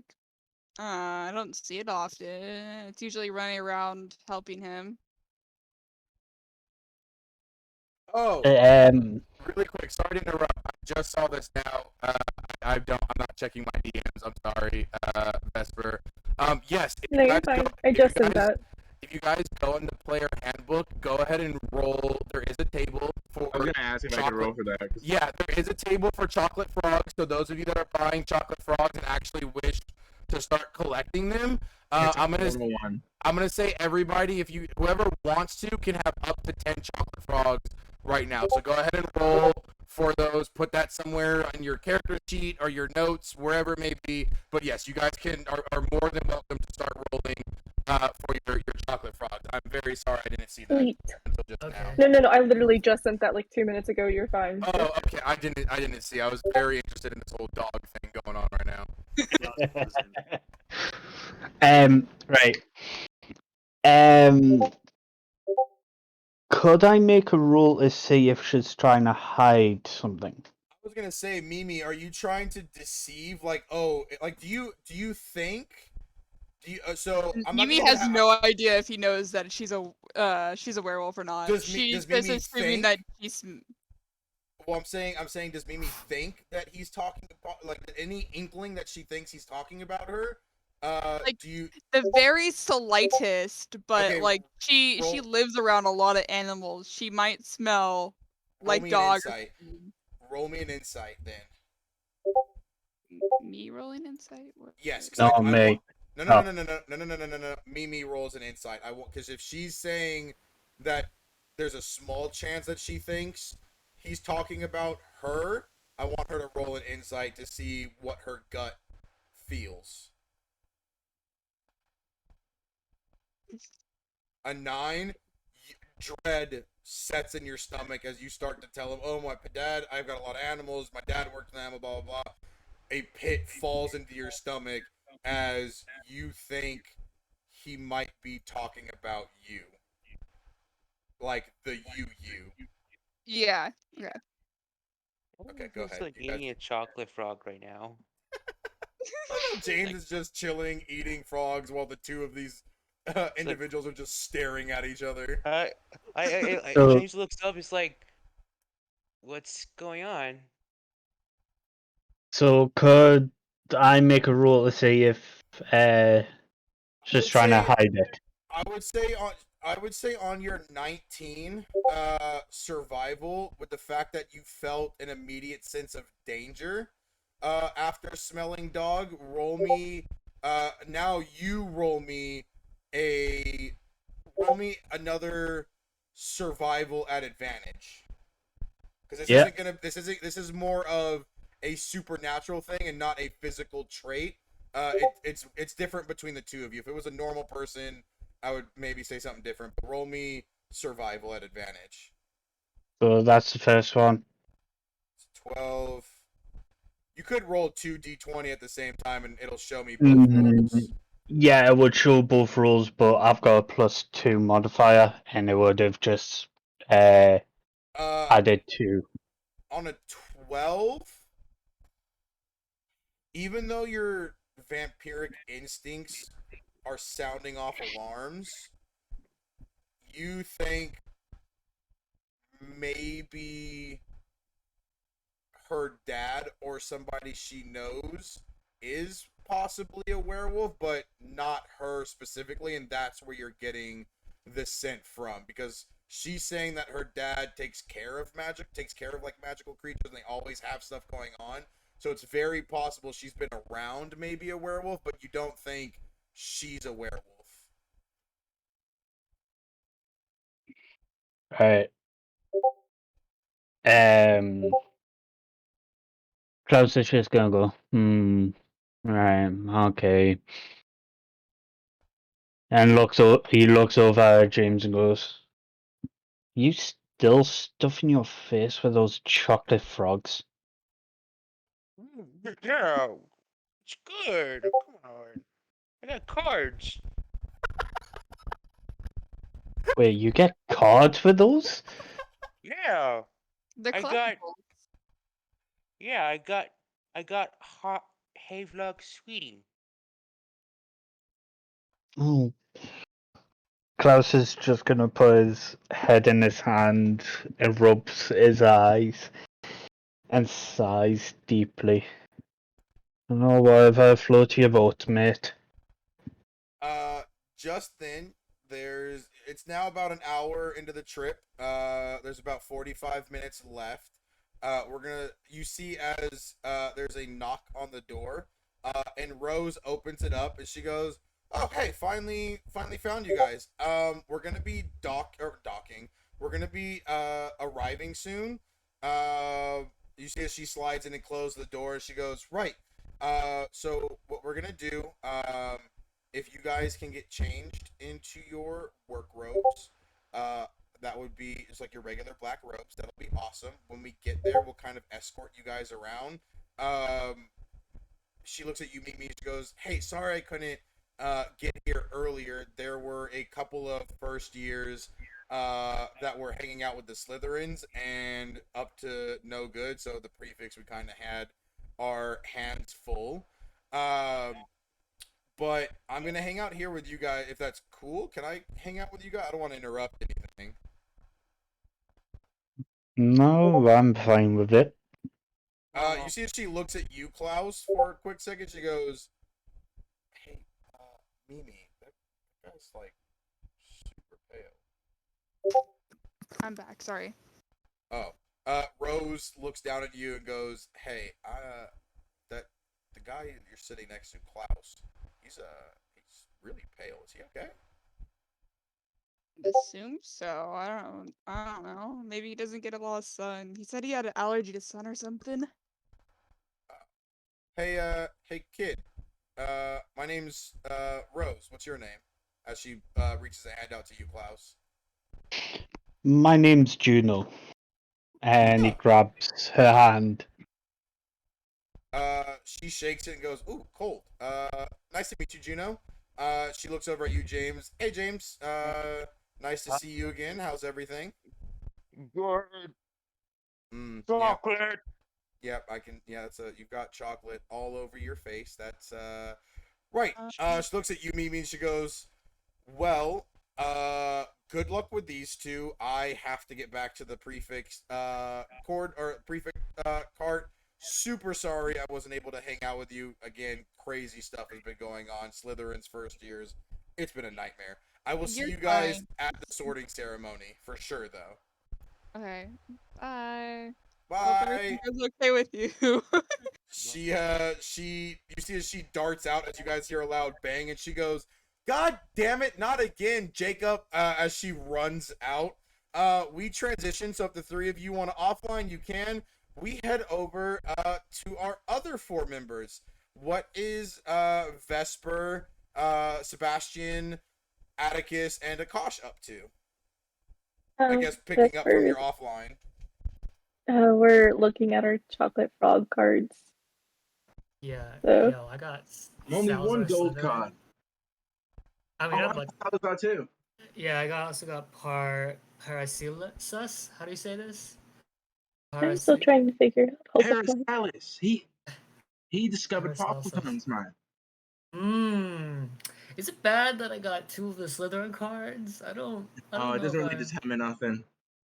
Alright, good. They just have different Uh, rarities. Like those are the gold ones. Yeah, I Gotcha. Over and a few bronze. Hmm. Got it. Well, I'm I got a gold one. I also got Paris. Which one you get? Founder of Discovery. Who'd What you do you get? say?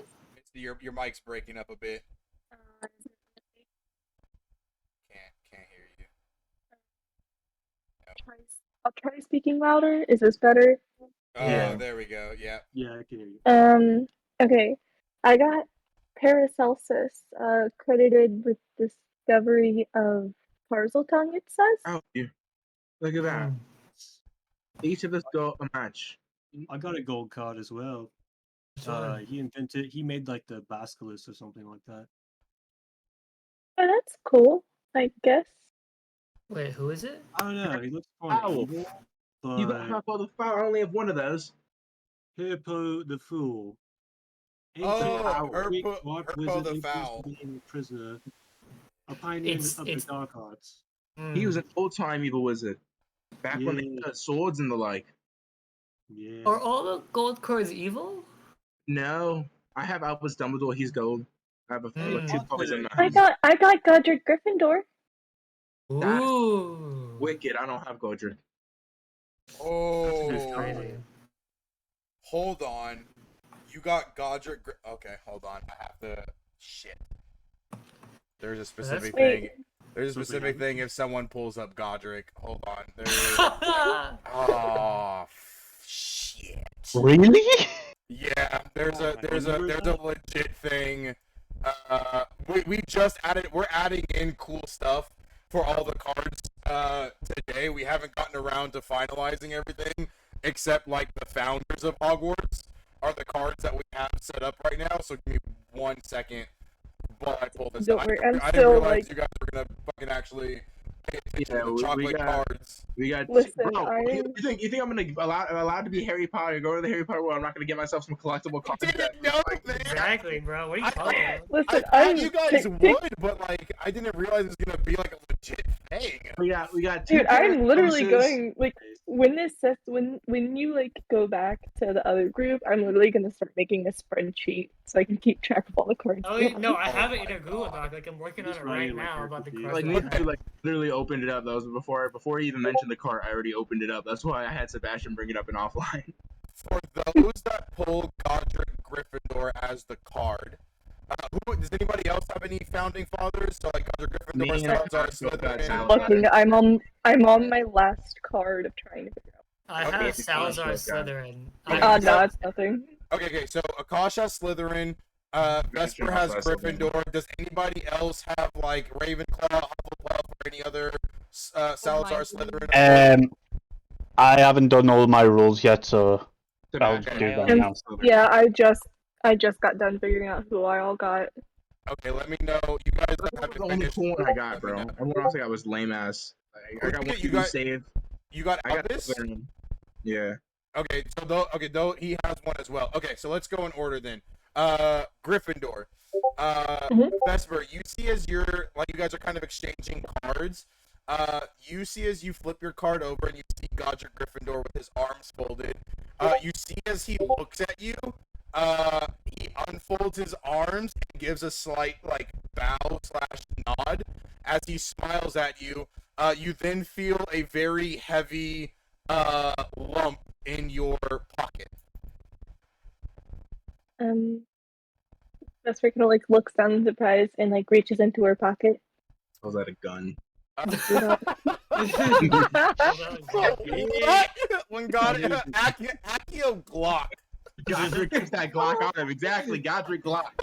Fuck a sword, bro. We're in the 22nd. We're in What is the 2022. Glock 9 of Gryffindor. Ac- Akio AK-47.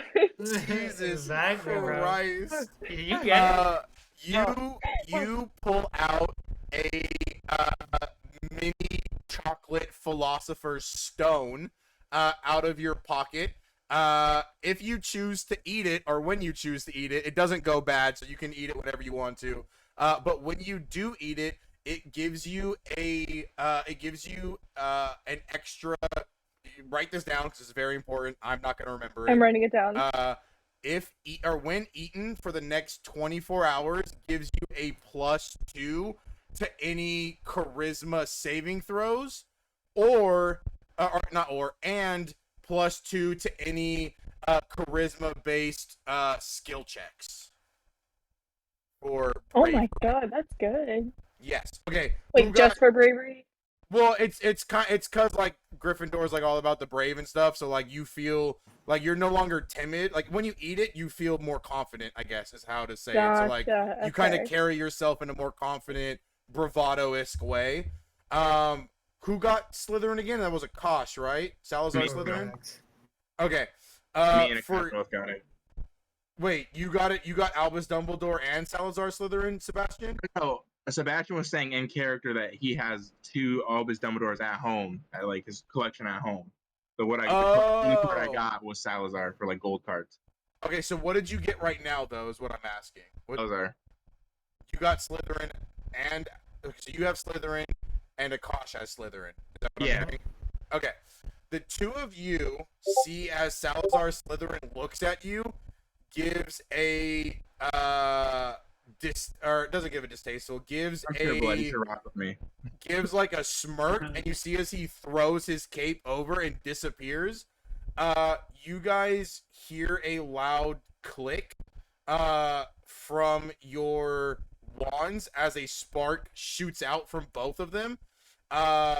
Your first spells that you will learn, you guys have advantage at rolling, and if you succeed on that one roll, you will automatically know that spell. So it's going to be one of the spells that you guys learn in class, but you're going to be able to learn it, like you're pretty much going to ace it the first time you guys try it. So you guys get that for the quote-unquote cunning and mischievousness of Slytherins. So we get, just so I understand this, we get advantage learning our first spells? You get it. So the first spell you're going to roll, it makes sense when we get there, but just like how I said... You won't need multiple checks if we succeed on getting the first one. Exactly, because each spell you have to pass 3 attempts on it to be able to like actually learn it. You guys will have advantage instead of rolling at disadvantage, and instead of trying to roll 3 times to learn that spell, if you make it the first time with advantage, you learn that spell right then and there. So like very smart people kind of Heracles. We instantly pick. So, okay. What's the spell I got from my father that he whispered in my ear? That's just a pantsing. You want to waste Oh, right, my pantsing spell. Yeah, you can waste. I mean, you can use it on that. No. You want to do that? I'm good. I'm all for that. Hey, if you want to, fuck it, I'm down for it. That's like character dedication right there. Whoops. Okay. Did anybody else get any of the founding people or Albus Dumbledore? I got a gold card, but not a founding. All I got is Ephrata Clag. Okay. Nothing. I got a Parcellus. Yeah, I got Parcellus. Basically the guy who was credited for the discovery of Parseltongue. Yeah. Okay. For you guys, make sure you at least write your gold cards down for sure, because probably by the end of this week, by the end of this week, we'll have the rests done. So I'll kind of go back and ask you guys what they are again to give you all the stuff. But my bad. I didn't think I would have come up with stuff myself if I had to. I didn't realize it was going to be like a full thing. Cool. As you guys are kind of chatting and talking about all your cards, the 4 of you, you guys see you don't see her body, you kind of just see her neck and her head with her fiery red hair, as Fiona Fiona Abbott, the girl that you saw. Oh wait, no, that's not Fiona. Is that Fiona? Wait, hold on. Fiona looks like Fiona's Wednesday Addams. red. Yeah, Fiona was the one that was the one that got in a fight with the other girl, right? Yeah, the Yes, one I yes. called Yes. Okay, there you go. And Yeah. the one I want to be friends. Yes. The you one got- you what? Want she wanted to be friends. friends with. No, no. What did Luna say? I'm curious. I said that's the one I call red. Oh yeah, that's gotcha. the one he calls her. You see as she flings open the door because she notices you, Vesper, flings the door open and then goes, hey, looks over at Sebastian and goes, oh, what do you say? Stop, red. She slams the door closed and runs off, giggling like a mad woman. She's like, fuck it, Did I say runs. Cool. I mean, you did technically say something. Can I open the door and just like look out to see like what where she Just went? I. Oh yeah, she ran like 2 cars down to your right, and into another car. I can't just see the dust trail. Vesper's like pauses for a second. Can And I? she's like, I don't oh, think I guess Akash- I'll talk to her. Yeah, please do. I don't think Akash understand what happened, so he's like, "Hey, Vesper, Ash is can also you, just madly confused. Hey, Yeah, Vesper, Vesper's you just can talk- confused me. you can Yeah, talk does to- Actually, Does anybody want to go after her? Like, I mean, you guys Yeah, can if you want to. Yeah, I would. Akash, do you want to go with me to talk to her? Yeah, for sure. Let's go. Please. I don't know what that Okay. was, but we should see if she's okay because that was not normal. Yeah. I mean, Cool. she was laughing. Did I come or was it my fault? Or Maybe stay here. I'll just look at my cards. What just happened, Yeah. Sebastian? Like she like freaked out when she saw you. I just said hi. That's it. I said sup red. I call her red. You called her red. Yeah, you said, called her like- Red. That's not her name. I mean, did Is it it? piss her off when you call her? A nickname. You're Cisco. She's Star. I still need to think of one for you, Atticus. I'll get to it. She seemed fine with it when I called her a doggone alley, though. I talked to her yesterday. Called her red the entire time. She was fine with it. So Yeah, but then she Maybe she like likes you. acted kind of weird. Then she like looked embarrassed. I don't know. Why would she be embarrassed? Yeah. For you calling her Red? that's why I asked people about the nicknames. Then I suppose. Yeah, maybe you should have asked her. Wait, did you like Xander, what ask do you want to her? be called? What? Xander Fay, what do you want to be called? Like Atticus. Oh, just call me Atticus. I don't really have a nickname yet. Right. We'll work on that. Work on that. If you come up with something, let me know. I guess I'll just stay here with Atticus then. I guess you two go and see what's I just what. had to do something, in my life before I'm recognized with a cool nickname. I don't know. I haven't figured it out yet. We'll get there. We'll get there. So who's going after Fiona? Fiona? Vesper's, I believe Vesper Akash is. and Akash. I Okay. don't know if Sebastian is. Yeah, Sebastian and Atticus are discussing chocolate frog cards. Quidditch. Gotcha. Sounds good. Okay. Vesper and Akash, you guys head out.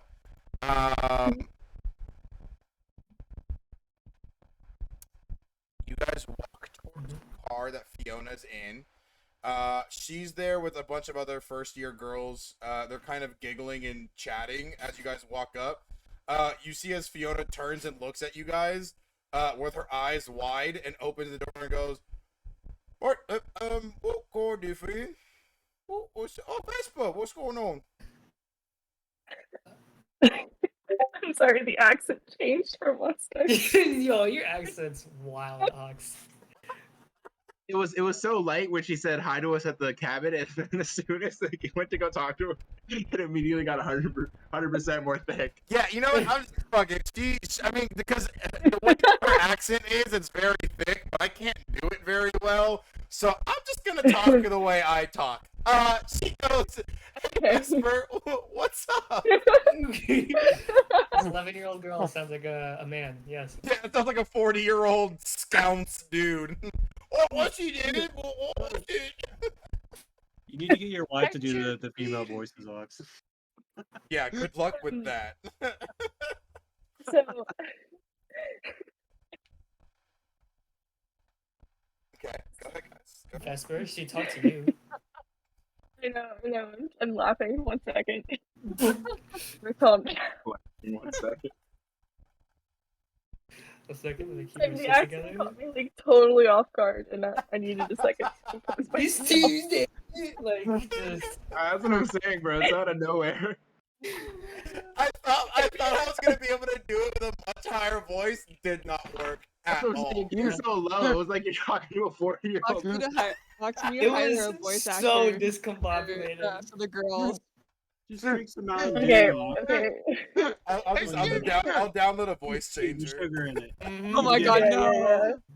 No, I'm- Ox, you should Okay. hire somebody and make lines. I'm gonna download a lolly voice Get a changer. can of healing, Yeah. Ox. Just like I don't know about that have it though. next to your desk. Guys, oh boy, I can't. I'm laughing right now. Okay, yeah, there don't you are. burst your stitches. Go I ahead. know. Okay. So Fiona said hi. Just Yeah, clarifying that is what she said. Yes, Fiona Said opened hello. and goes, "Hey, what's up?" Hi Fiona. Saw you open our compartment earlier. Why did you run away so quickly? She looks at Akash and goes, I'll only tell you if he goes away." Okay. Bye. No, And he kind of- sorry, nothing against you. It's girl stuff. Oh.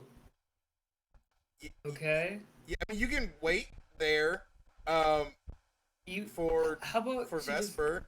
I'm just gonna take 5 steps back and you can close the door. Cool. Vesper, she grabs you by the robe and just yanks you in. Oh. She's only like, she's like 4'11", and like she's built. She might be part troll. It's very possible she's part troll. She just grabs you and pulls you in, and the door just slides ever so slowly as it closes in front of you, Akash.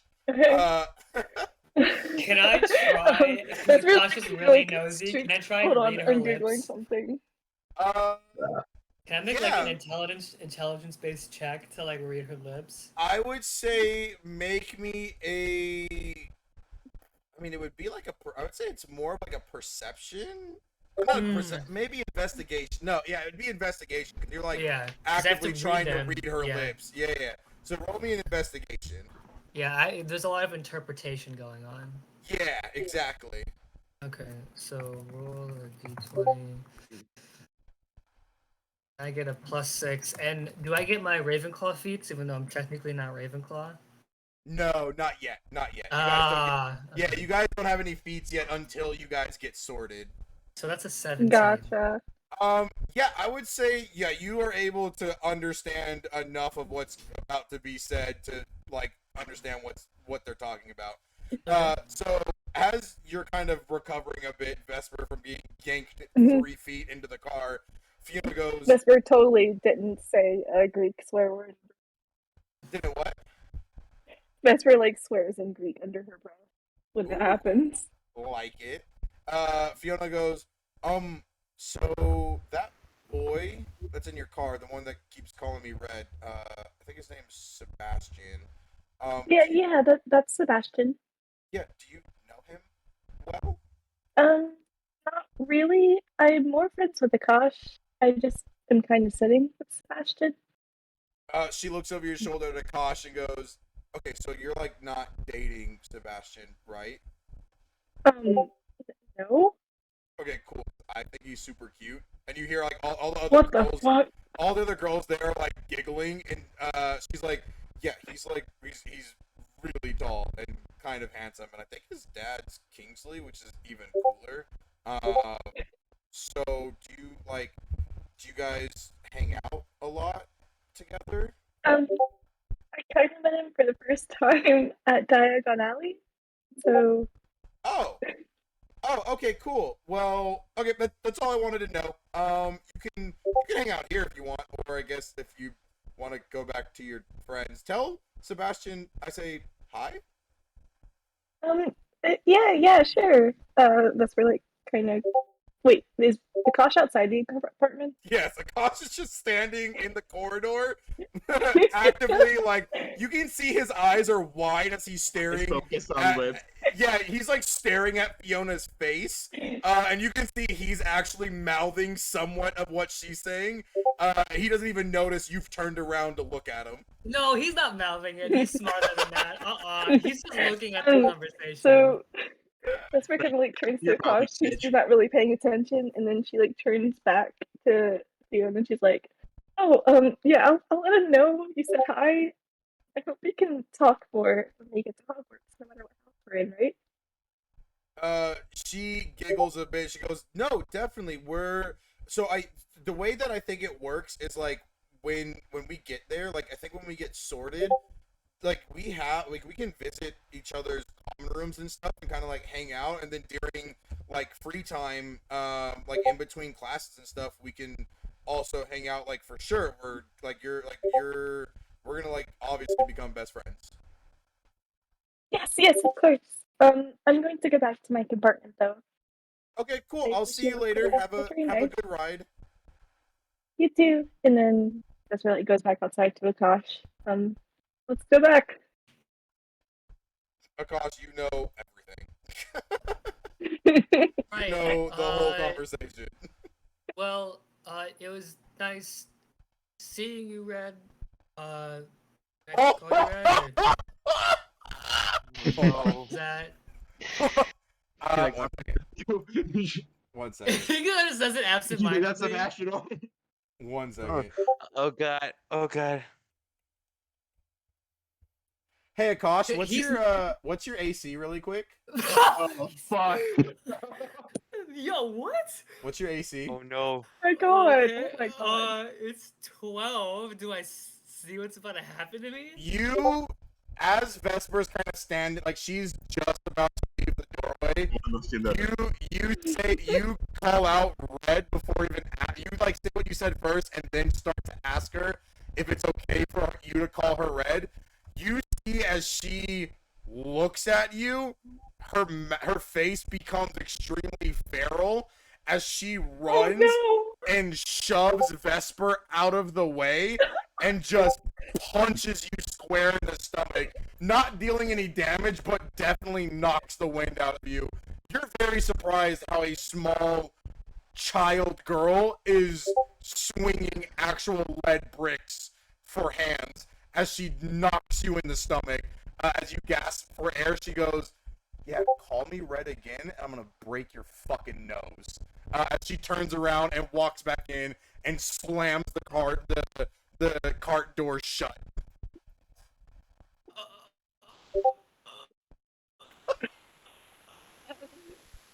So I have a question. How far away is this cart from our cart? Do we hear this like going on? You're my God. You're two Can carts I- down, so you definitely hear a loud yell and a door slam. So you guys Can definitely hear I- the commotion. Can I try Yeah, I to was like, do something? Yeah, what do you want? What would you like to do? I know one spell, right? Your dad taught you. I'll tell you I'll message you the name of the spell. Can I, instead of doing with the I don't want to pants her, can I tie her shoelaces together though? Bro, you just broke your nose and you still want smoke? What is? She didn't know. She didn't hit him in the nose. She hit him in the stomach. She said if he calls her Red Oh again, yeah, my bad. she'll break his nose. Ty, Yeah. I don't think you know. Well, I don't want to pants her, but can I like Okay, just so like here's what I'll do. You pull your wand out to try and cast a shoelace spell on her. Roll me a D100. 80 and above, I'll say it works. Anything Can below no. 80, something random's gonna happen. if I'm asking this, can I just roll a regular spell attack with disadvantage? You don't know any spells yet. Oh, okay. So this. Well, You I'm guys trying to haven't- modify.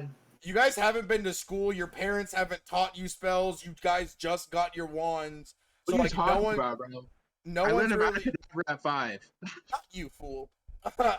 none of you guys know actual spells. So like if you're gonna try and cast a spell, it's kind of like Ron trying to make scabbards yellow out of a bullshit spell. So like if you want to try and tie her shoelaces together, I'm gonna say it's gonna happen. Like you can cast magic, you just aren't very good at directing what the magic is. So if you cast it, you'll have to roll me a D100. 80 and above, it works. It'll work. Anything below 80 will be a random thing that happens.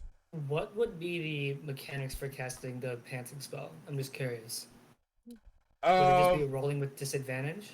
The casting spell would be the pantsing one, yes, it would just be rolling it would be rolling an attack a spell attack at disadvantage. Okay. Can I want to use the same mechanics, but like just change it up a bit. Do I have to do the D100? I want to use the same mechanics that would be for any other spell. No, you would the only spell you know is the one your dad told you. So you can try and cast that with those mechanics. If not, if you're trying to cast something different, it's going to be a D100 table roll. And anything can happen if I do the D100. Anything if it's below if it's a 79 below, anything can happen. An 80 or above, you can tie her shoelaces together and she'll trip and fall as she turns to take her seat. All right, I'm not gonna do anything. I think he just takes it and is like, I think I'll take this. That's on me. And then walks away. Cool. Vesper's kind of like watching this, and she's like, yeah, He has his what wand kind of happened. out, like for a second, and is like, no, and then puts it back. And she's just like she's just like, oh gosh, yeah, you probably should have expected that to happen. What? What do you? But he. Did I don't. Did you not see how she beat that other girl in that shop? Yeah, but she punched her in the she punched her. I just asked her a question. Oh, she did more than You punch. called She beat her. the shit out of her with a book. No. Yeah. The older girl just pushed her. Like I don't.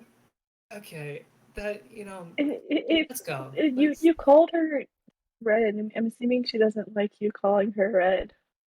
Yeah, I think. Yeah, I figured.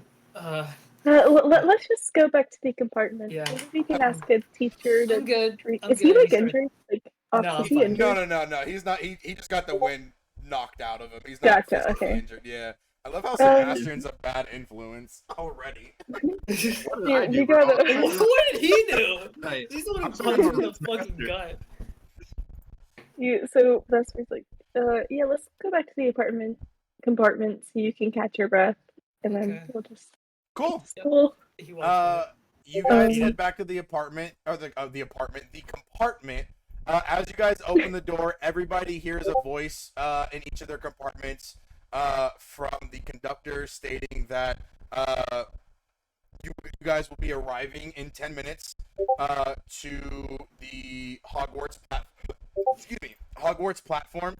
The two of you head in. Do you guys want to talk to the others as I'll say offline your interaction really quick as I do the scene transition, because I definitely know you guys will probably want to get that RP going. So offline that while I do a scene transition. You guys see as all the prefects now begin to go up and down the hallways, checking compartments, letting students know that they've arrived. 10 minutes has been going by. Let's see, while the 10 minutes goes through, Mimi, James, and Klaus, what are the three of you guys up to as you guys have 10 minutes before Hogwarts time? James is just doing a little dance right now, a really bad dance. Okay. Is it because Mimi gave him her cards? Oh, that's so nice. And She Klaus completely walks out. appeal to it, so she's like, "Here, have them." Klaus walks out of the compartment and walks after the prefect, trying to call them. Oh, you're trying to flag down one of the prefects? Yes. You see as a very tall, how do I explain this? You see as a very tall, like, African-American, boy is walking through. He's like 6'5". You see like a long dread kind of tied up in a ponytail. What do you say? Is it possible for you to tell me if you know where Rolf will be when we get off? He turns and looks at you and goes, who? Rolf, oh, how do I explain it? I think he works with Hagrid.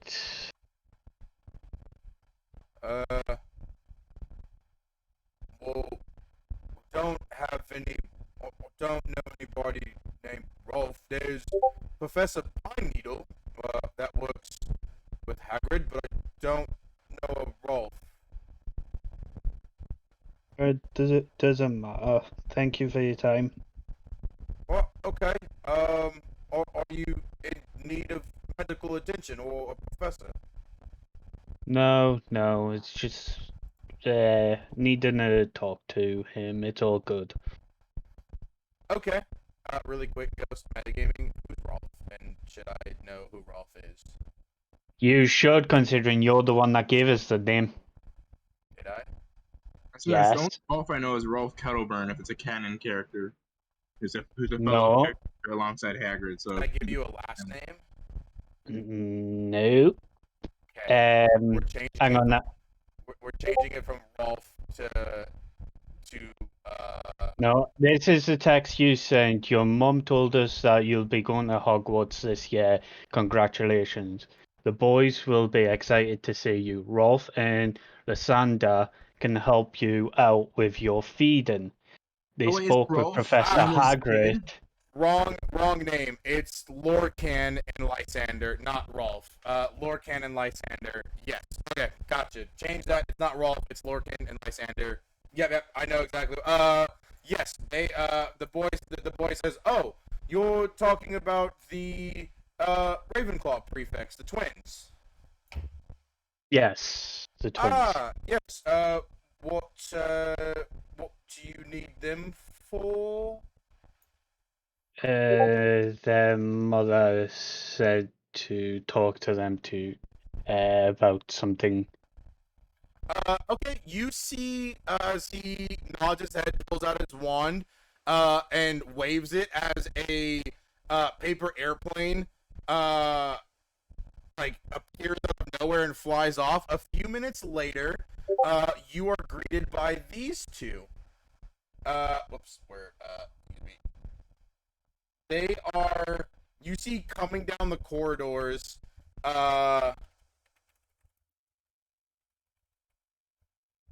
see two massive units. One second, and then the guy you were just talking to is Jacob Kingsley.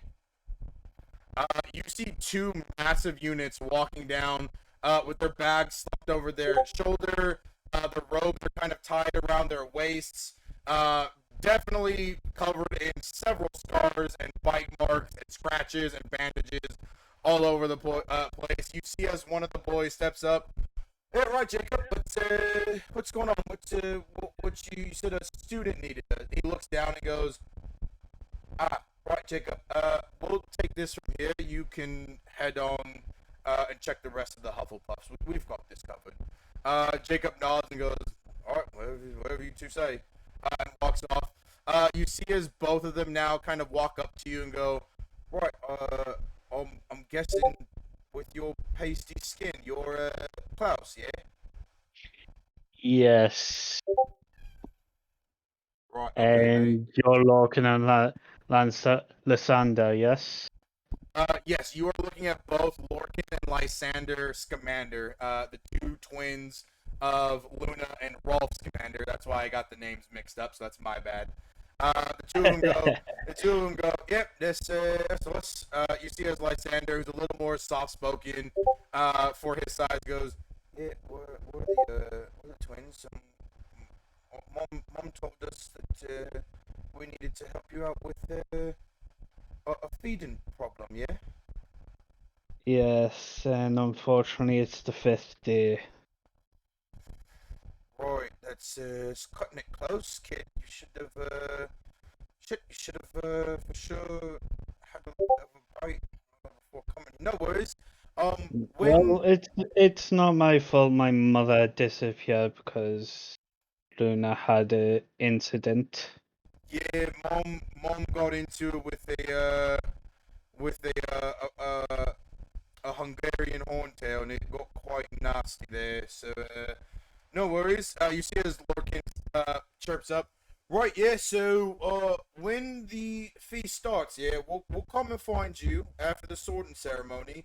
We can either bring he looks around and goes, we can bring you a jar of blood if you'd like to the feast, and we can just say it's grape juice for you, He, or do you want to go out and Klaus, physically Klaus hunt something? raises. Klaus stops him there and pulls out a silver flask, hands it to him. Go. I normally use that. Right, kiddo, It's got it. more discreet. Right, we'll head to Hagrid's as soon as the train stops, and we'll come find you at the feast. No worries, we'll take care of you, boyo.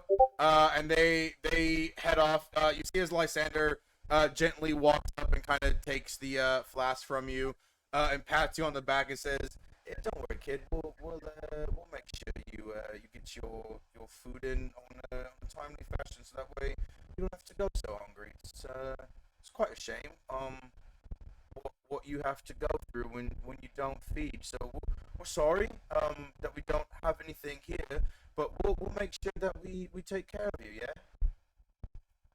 Thank you. He nods and heads out. We transition. The train comes to a halt. Prefix are ushering you guys out. As you guys exit, standing in front of you. One second. Let me get the image really quickly. Yeah, that won't do. That will do. You guys see a massive individual.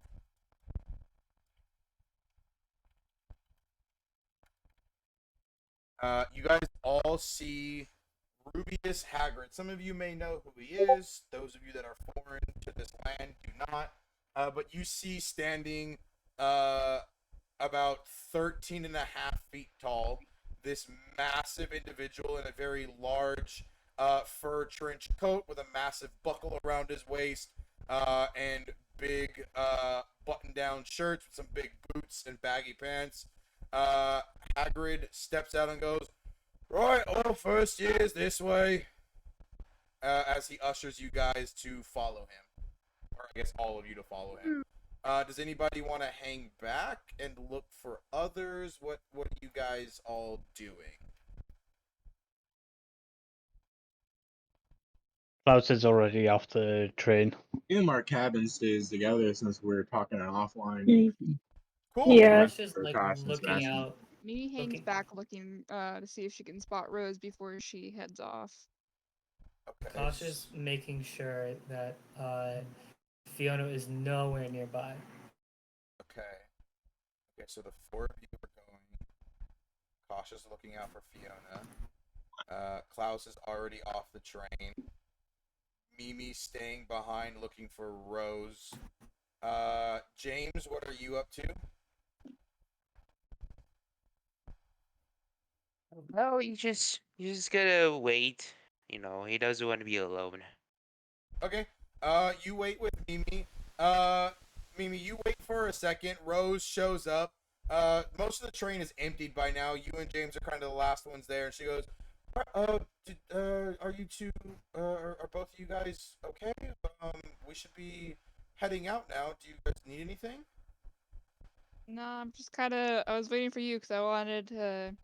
We haven't talked since yesterday, so I wanted to see how you were, and we weren't able to hang out on the train. Yeah, it's been, again, super sorry. It's been really great. I didn't expect this year's batch of first years to be So rambunctious. Yeah, I can. I would be more than happy to accompany you guys. We actually have a really cool treat. We're gonna be taking the boats across the Black Lake. So I will. I'll hop in your boat. She kind of ushers you guys off of the train. You guys all come to this massive lakefront on this dock. All of you kind of hop into your boats. Vesper, Akash, Sebastian, and Atticus. You guys get into one boat. James, Mimi, and Rose, you and Klaus get into another boat. You guys set off. It's dark out now, but you guys see as the moon kind of glistens across the water. You guys see some splashes off in the distance. You guys hear some noises. I would say a couple of times, all of you guys thought you've seen a giant piercing white eye under the water somewhere in the darkness a few times, but didn't see anything else about it. The boat ride takes a couple of minutes, and you guys reach the castle. You guys are greeted by where did my thing go? Here we go. You guys are welcomed by Professor Flitwick, and he goes, right, thanks Hagrid for bringing all the first years and all the students here. This will be, we have a lot of first years this year. Okay. Right, can everybody hear me? As he yells out. A couple people chatter in response. Do you guys want to respond at all? Yes, we can hear you. Indeed. Yes. Perfect. Well, before we start and we bring you guys into the Great Hall, I just want to let everybody know we're very happy to have everyone here. Tonight's festivities, we're going to have our sorting ceremony, followed by the feast, which you guys can chat and talk amongst each other. Then from there, the respective prefix, as you guys see a line of the prefix standing in front of you, you guys see all of these individuals here. So you guys all see Jacob Kingsley, you all see Lorcan and Lysander, Rose steps up as well. This is Rose. And then you also have, where's the other dude? Hufflepuff, Ravenclaw, Gryffindor, where's my... Harry Potter here. Where's my Slytherin prefect? Does Atticus see Harry Potter? Is he at the sorting ceremony? Why would Harry Potter be at the sorting ceremony? I don't know. No. You guys also see this individual standing up there, all in their respected house robes. Flitwick says, right, well, I'll leave it to our prefix to bring you guys in. Rose steps forward and says, right, hi everybody, hi first years. Welcome. We are the prefix. I'm Rose. I am the prefect for Gryffindor. Lorcan and Lysander in unison say, yeah, right, we're Ravenclaw prefix. Jacob Kingsley bellows out, yeah, I'm the Hufflepuff prefect. And you guys see as Scorpius Malfoy introduces himself and he says, yes, and I'm the prefect for House Slytherin. Rose says, right, if everybody can follow me this way, the sorting hat will announce your house. Once your house is announced, you will be able to then go and join your respected house tables. Does anybody have any questions before we begin?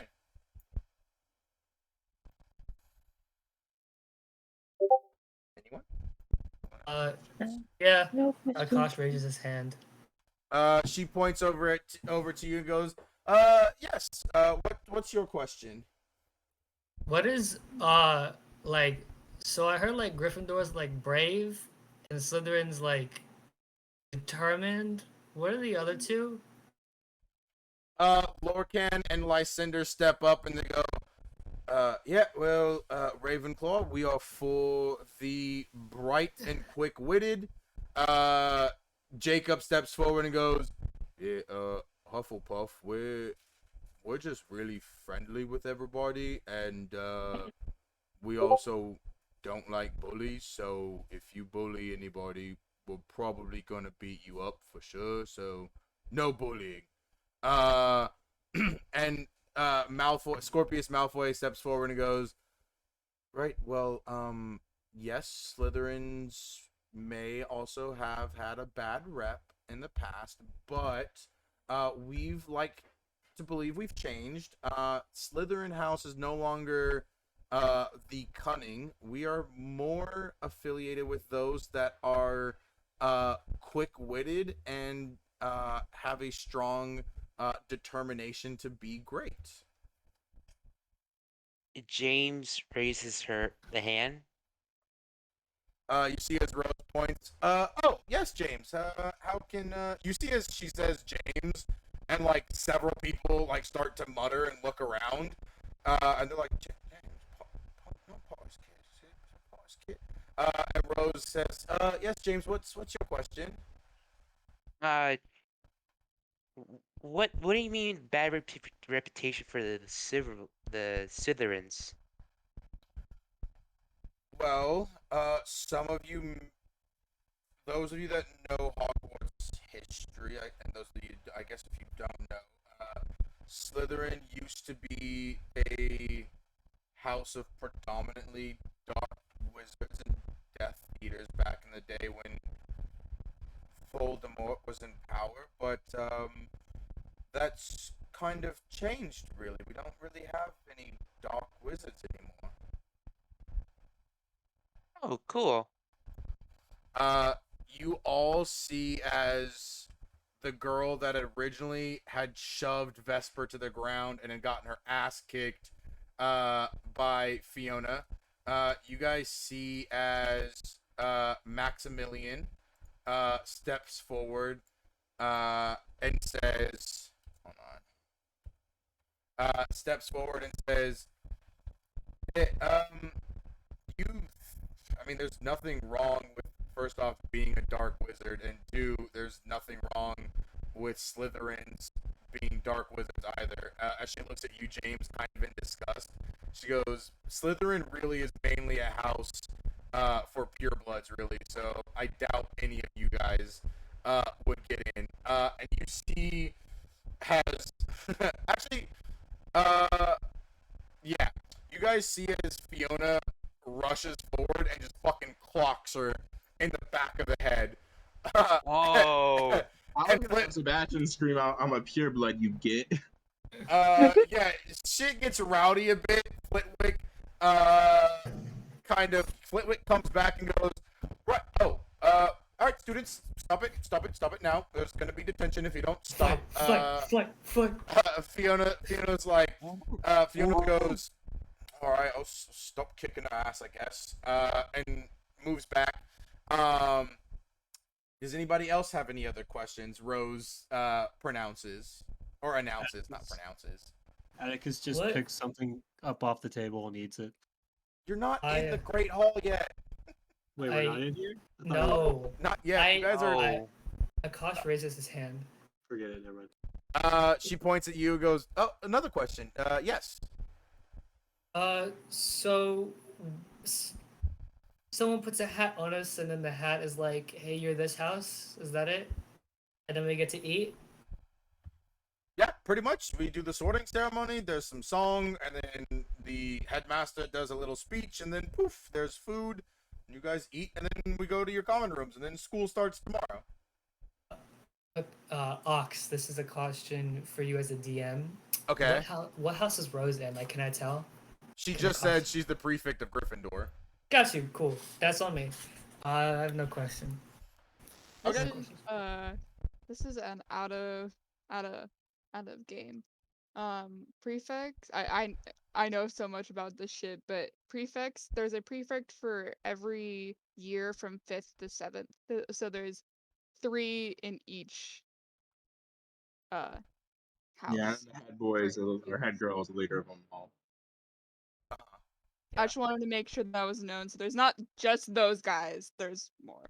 Right. yeah, But is yeah. she a head girl? No, she's a prefect. She's only in Yeah, her Gotcha. it's fifth year. 6th year for head girl or head Yeah, boy. it's 6th year is when you can get promoted to head girl and head boy, and then a new prefect is chosen. Cool. Does Atticus anybody raises else his have any hand. questions? Okay, Rose points at you. Yes. How does one become a prefect? You see, she smiles and goes, "That's a great question. I love your enthusiasm on wanting to become a prefect. Having great grades and I mean, pretty much being nominated by your house. We take a vote. There's usually 4 people that get nominated, and then we vote on those 4 as a house together. And then whoever wins the vote becomes whoever wins becomes the prefect, and whoever was the previous prefect gets moved up to head boy or girl for that house. Thank you. No worries. She goes, right, well, if that's everything, the sorting ceremony will begin, and the sorting hat is ready for you. As this giant door opens, on roll 20, you guys should all be able to see. For some reason, I can't assign you your characters to be moved by specifically your player, so I'm just going to say it's accessible, like everybody can control everybody's player, I guess. Yeah, after a while, I'll have you move your character. But that's weird. I don't know why Roll20 is doing that. Strange. If you can't move your character, let me know and I'll figure it out. But as you guys head in, you see 4 large empty tables, and a song bursts out, coming from a small, tattered brown hat sitting on a stool. The song goes, welcome, welcome, one and all. The show's about to start. I'm the Hogwarts Sorting Hat, and it's time to play my part. You may call me worn and ragged if that's all you truly see, but listen close and I will tell you where you're supposed to be. Go ahead and try me on. There's nothing left to fear. I'll find right where you belong by looking between your ears. As the other students that are at the tables begin to cheer and clap, you see as the big table up at the front, there's several teachers sitting there. You see as Professor McGonagall, I'm just going to say you guys all know what she looks like because I don't have an image for her or a mini, but she's definitely up there. You see as the headmistress speaks to all first-year students, and she goes, all right, everybody, we are going to begin. Let's see, who do we have first on our list? Sebastian Kingsley, or Sebastian Shacklebolt. Would you please step forward? Sebastian goes to step up, and some other kid, Sebastian Kingsley, walks. You see it. Yeah, you see as Jacob Kingsley perks up for a second from his table, and he goes, Headmistress, I'm not. You meant my bad. I'll shut up. No worries. As McGonagall shoots daggers, shoots a very daggery look at him, and he just sits down and puts his head down. You walk forward, and Flitwick puts the hat on top of your head and goes, You hear the hat kick alive, Sebastian, and start to wiggle around on your head. Interesting. Born into a great family, I see.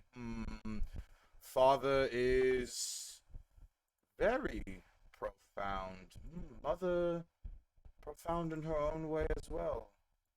Giant's blood, I see. This is... where to put you?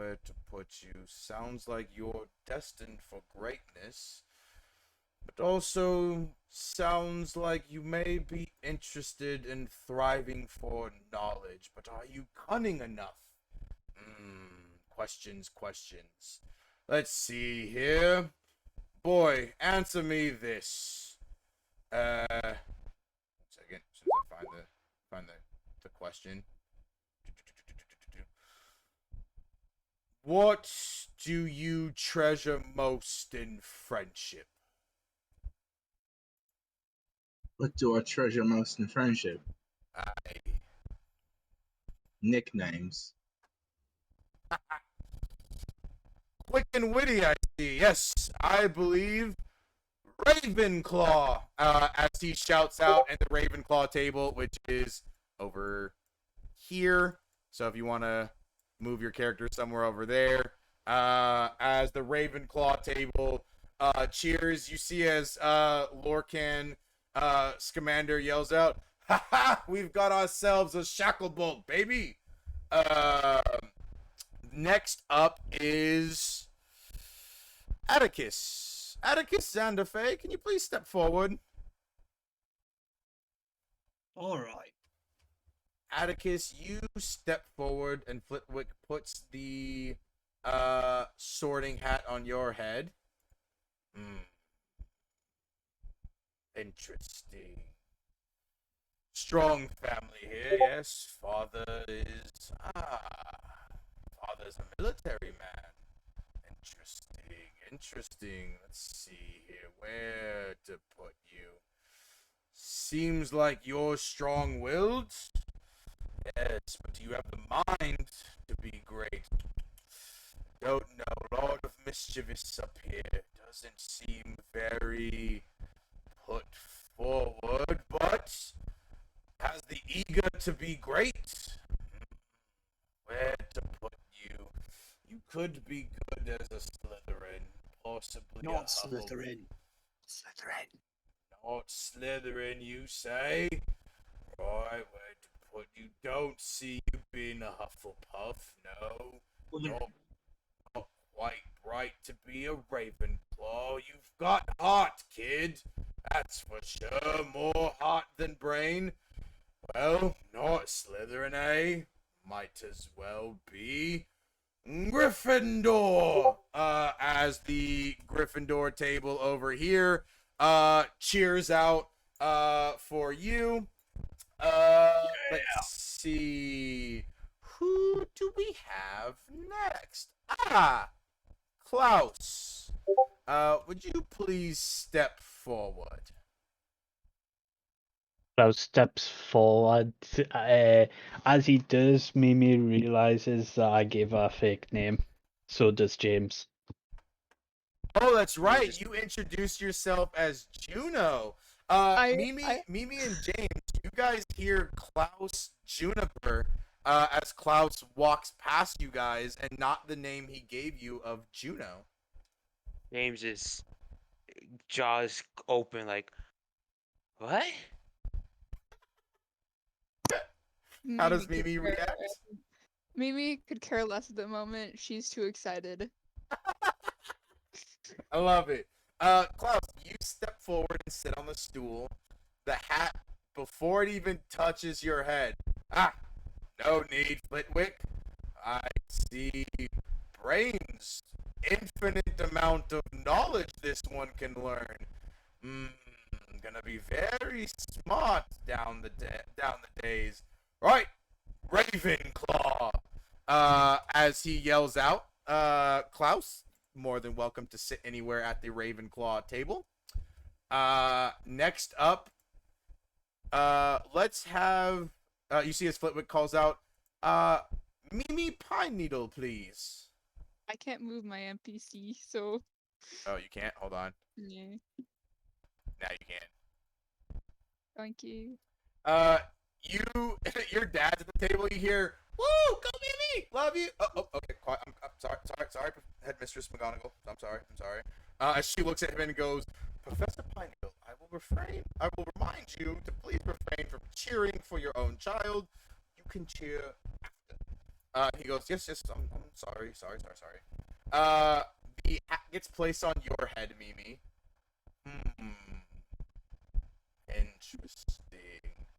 Strong-willed to live with what you have to live through. Ah, determination. Yes. Sharp mind. Loves magical creatures. Would do great in Hufflepuff for sure. However, I think I have somewhere better to place you. Somewhere that your father went to. Yep, Slytherin. As the Slytherin table erupts in cheers, we've got Professor's daughter. We've got Professor's daughter. As they start to chant out as you head over to the Slytherin table over here.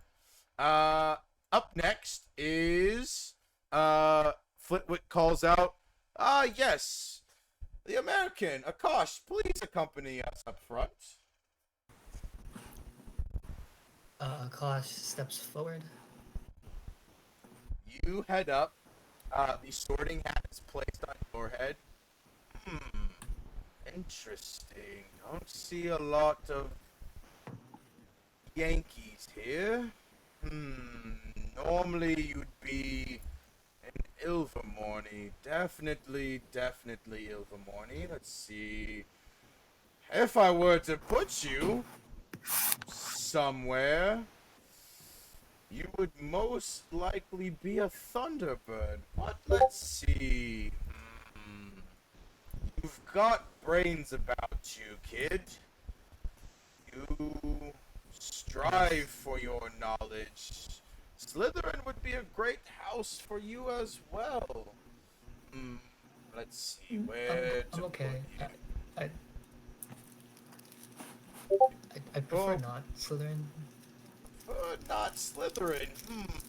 As the hat kind of turns your head to look at the Slytherin table, you hear that, Slytherins? He prefers not to be in your house. Interesting. Well then, not Slytherin?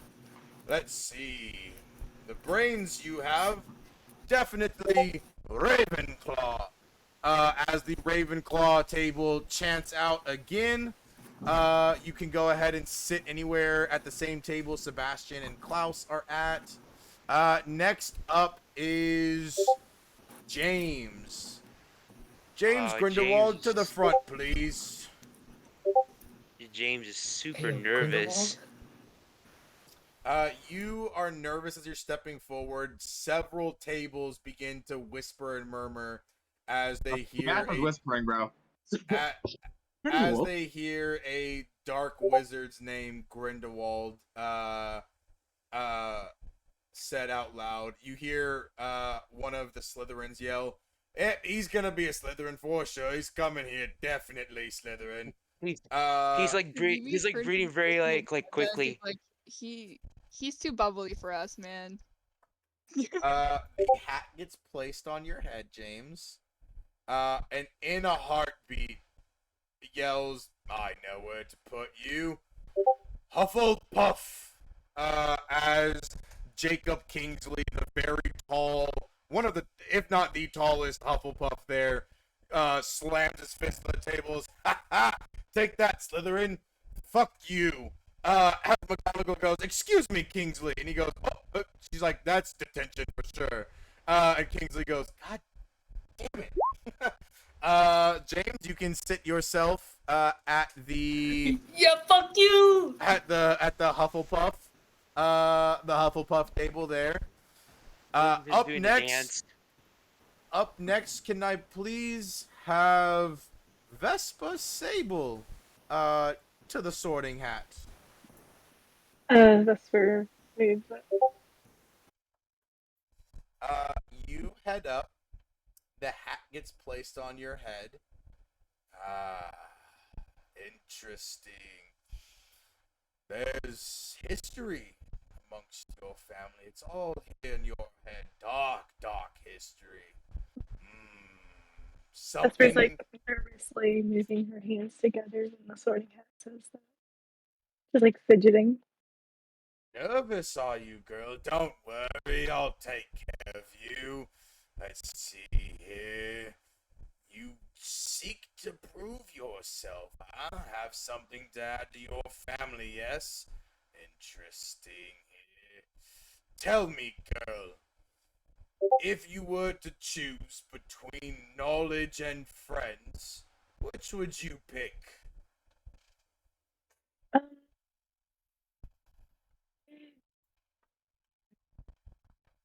wait, 1 second.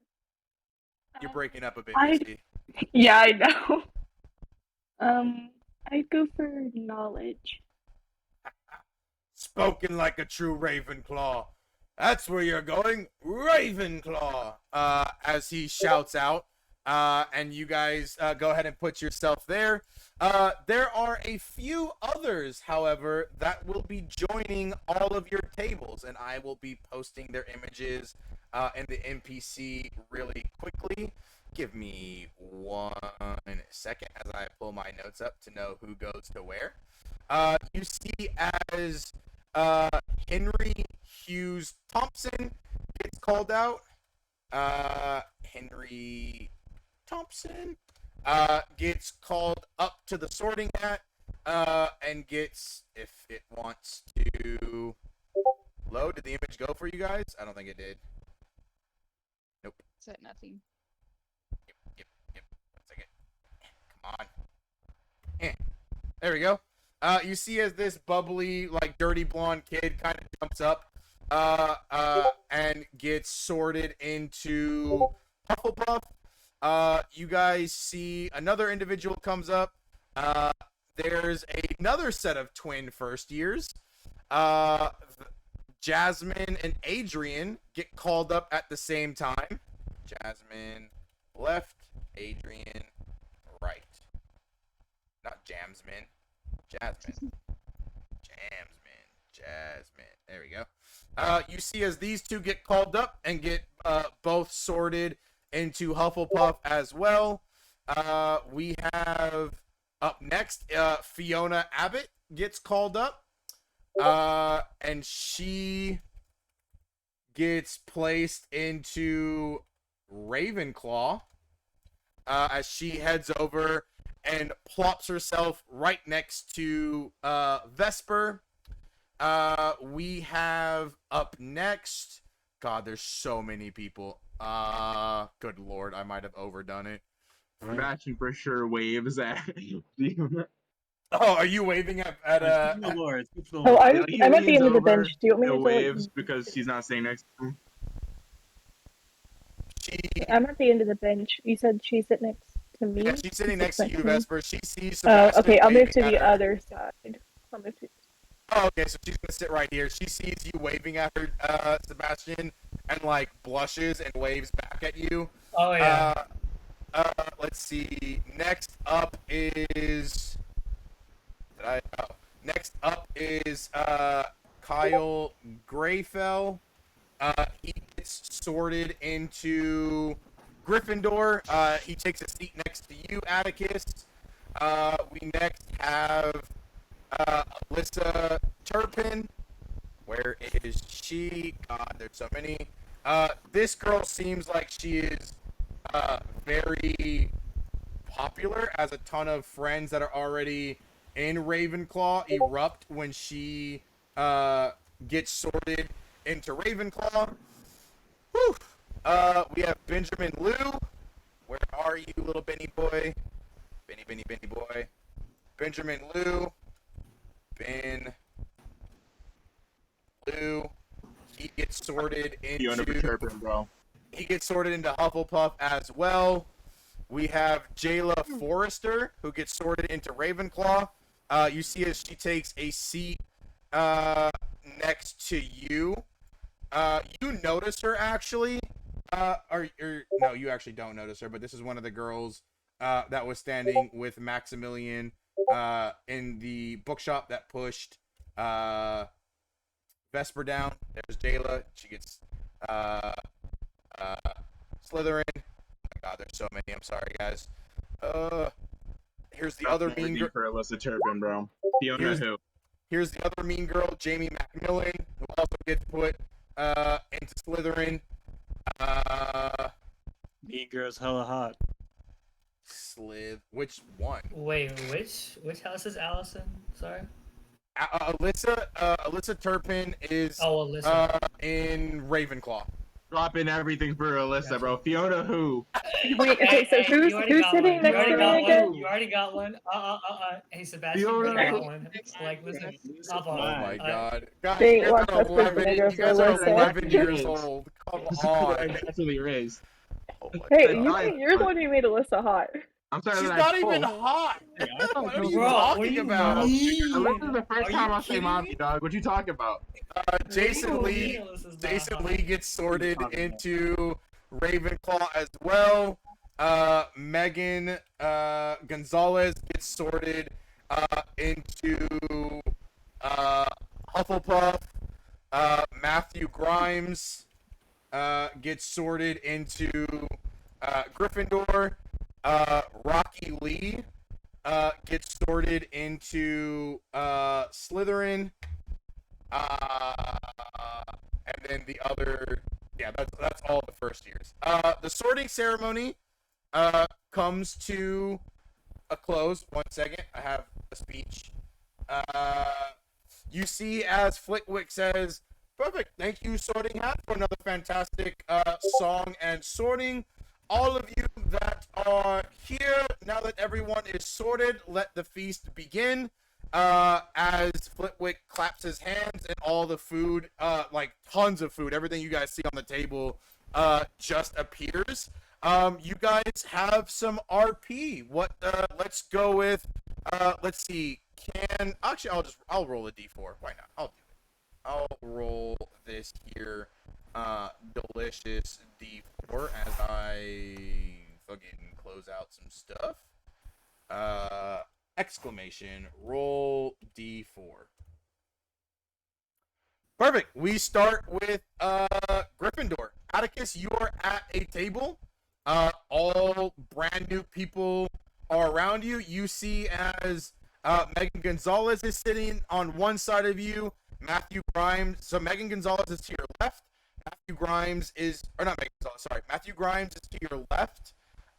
And Kyle Greyfell is to your right. Those are the two new additions to Gryffindor. You do see some other Gryffindors. You see. Oh, I don't have. That's what happened. I forgot to get images for those. 1 second. I got it right here. Hold on. Megan or Alyssa? Fiona who? Lily Potter. There we go. Lily Potter. 1 second. 1 second. Yep, right here. Do I recognize Lily Potter? Is she like famous? Or... I mean, no, not really. I mean, she's not like. No, I wouldn't know unless she introduced herself. Exactly. Yeah, exactly. 1 second. You see. Right, that's her name, right? Yeah, Lily L. Potter. She's a third year, but she looks like this. 1 second. God, the computer's so slow. Oh. Boom. Lily Potter. She's not looking angry right now. She's talking to other people, but this was the image that I had in mind. I bookmarked it. You see Lily Potter, and you also see, more famously, people that are actually talking to him. 1 second. I gotta find my bookmark. Okay, there it is. And then the image I wanted. Control F. And then. Almost there. Very sorry. What house is Alyssa in, by the way? 1 second. And. It's in Ravenclaw. Yeah, Oh shit. yeah. Prison, bro. What you? Honor. Dang it. Okay. You see another individual. This technically being, I mean, you don't know his name yet, but this is James Sirius Potter. Definitely much older than everybody else. Like way older than you for sure. But you see those two individuals along with Matthew. And a bunch of other random people that you've never met before. I guess we'll start with you on some RP. Anybody? The rest of you, if you guys want to offline, I know James, you're kind of in a table by yourself, and Mimi, you're kind of in a table by yourself. So we'll get to you guys, but Klaus and Sebastian and Akash and Vesper, if you guys want to offline with each other, since you guys are all at the same table, definitely you guys can do that. If you want to offline with NPCs, give me a moment. I'll have to get there and reply when I can. But Atticus, what are you up to? So he just starts introducing himself to the people around who's sitting next to him. Is Lily Potter sitting nearby? Yeah, so Matthew's to your right, and who was the Megan was nearby. Matthew's to your right, Kyle's to your left, and then sitting across from you, you see you don't know her name yet, but you see Lily, and then two other girls that are on one girl on each side of her as they're chatting as well. Yeah, he just introduces himself, and Who are you talking to first? Who are we interacting with? so he looks over at Matthew and he's like, how's it going? I'm Atticus. Matthew looks at you and goes, "Oh, hey, I'm my name's Matthew. How are you?" I'm well. A little bit nervous. It's the first time I've been here. I don't really know anyone, but I figured, why not just get to know some people while I'm here? Yeah, it's my first year too. I was kind of hoping to be in Hufflepuff because my mom was a Hufflepuff. But Gryffindor is pretty cool too. I heard like almost all of the Potter family was in Gryffindor, so like I guess it's like a really cool house. Do you like Quidditch? Yeah, I love Quidditch. I do have a broom though, and I don't think first years can play, unless you're like as good as Harry Potter was when he was in school. But I haven't heard of a first year play since Harry Potter. That was a long time ago. That was like decades ago. He says, "Oh, well, that's actually this kid seems very nerdy as he pushes." I just closed out of everything. You see, he's like super nerdy as he kind of straightens his tie up, and he goes, well, actually, first years we can try out for the team. I mean, we might not make it because, like, yeah, we're probably not like better than like second, third, fourth years and stuff. But like, you can try out. I think later in the year. I'm pretty sure I read that somewhere. Oh, that'd be awesome. I might try that. Although I'm a little bit nervous. I've never really even flown a broom. I mean, it's all new to me. But I like to try it. Matthew looks at, or not Matthew, Kyle chimes in. He goes, "Hey guys, I'm Kyle. I'm sorry to interrupt. I heard you guys talking. He's kind of like his mouth. He's like a little muffled because he's got his scarf up, and he goes, sorry to interrupt. I heard you guys talking. I think we're actually gonna have flying classes. I think, which would be pretty cool." Oh, can I fly without a broom? And he just gets out his wand, and he's gonna try. He's heard the spell Wingardium Leviosa. He's gonna try to cast that on himself and see what happens. Okay, never casting it before. Roll me a D100, 80 or above. It might work on you. Anything 79 or below, something random might happen. Yeah. Because you don't even know the wand movement. He's of just this. heard like someone else say it. Yeah, before. you know the spell name Wingardium Leviosa. You just don't know how to actually do the wand movement stuff. Guardian Leviosa. 32. You cast Wingardium Leviosa on yourself, and you see as your robes that have now, by the way, all of your robes have like transformed into your house robes. Atticus, you see as your robe flies off of you and just begins to float up to the ceiling. What would he be wearing under his robe? I don't know. You tell me.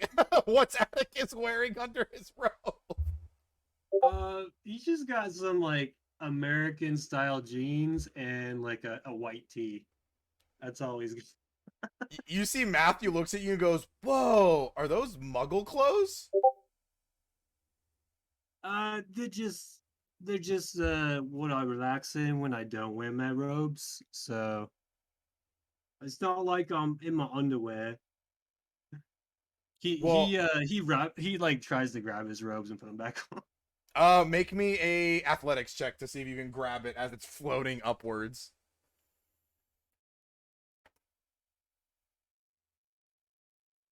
Athletics? Oh. Yeah.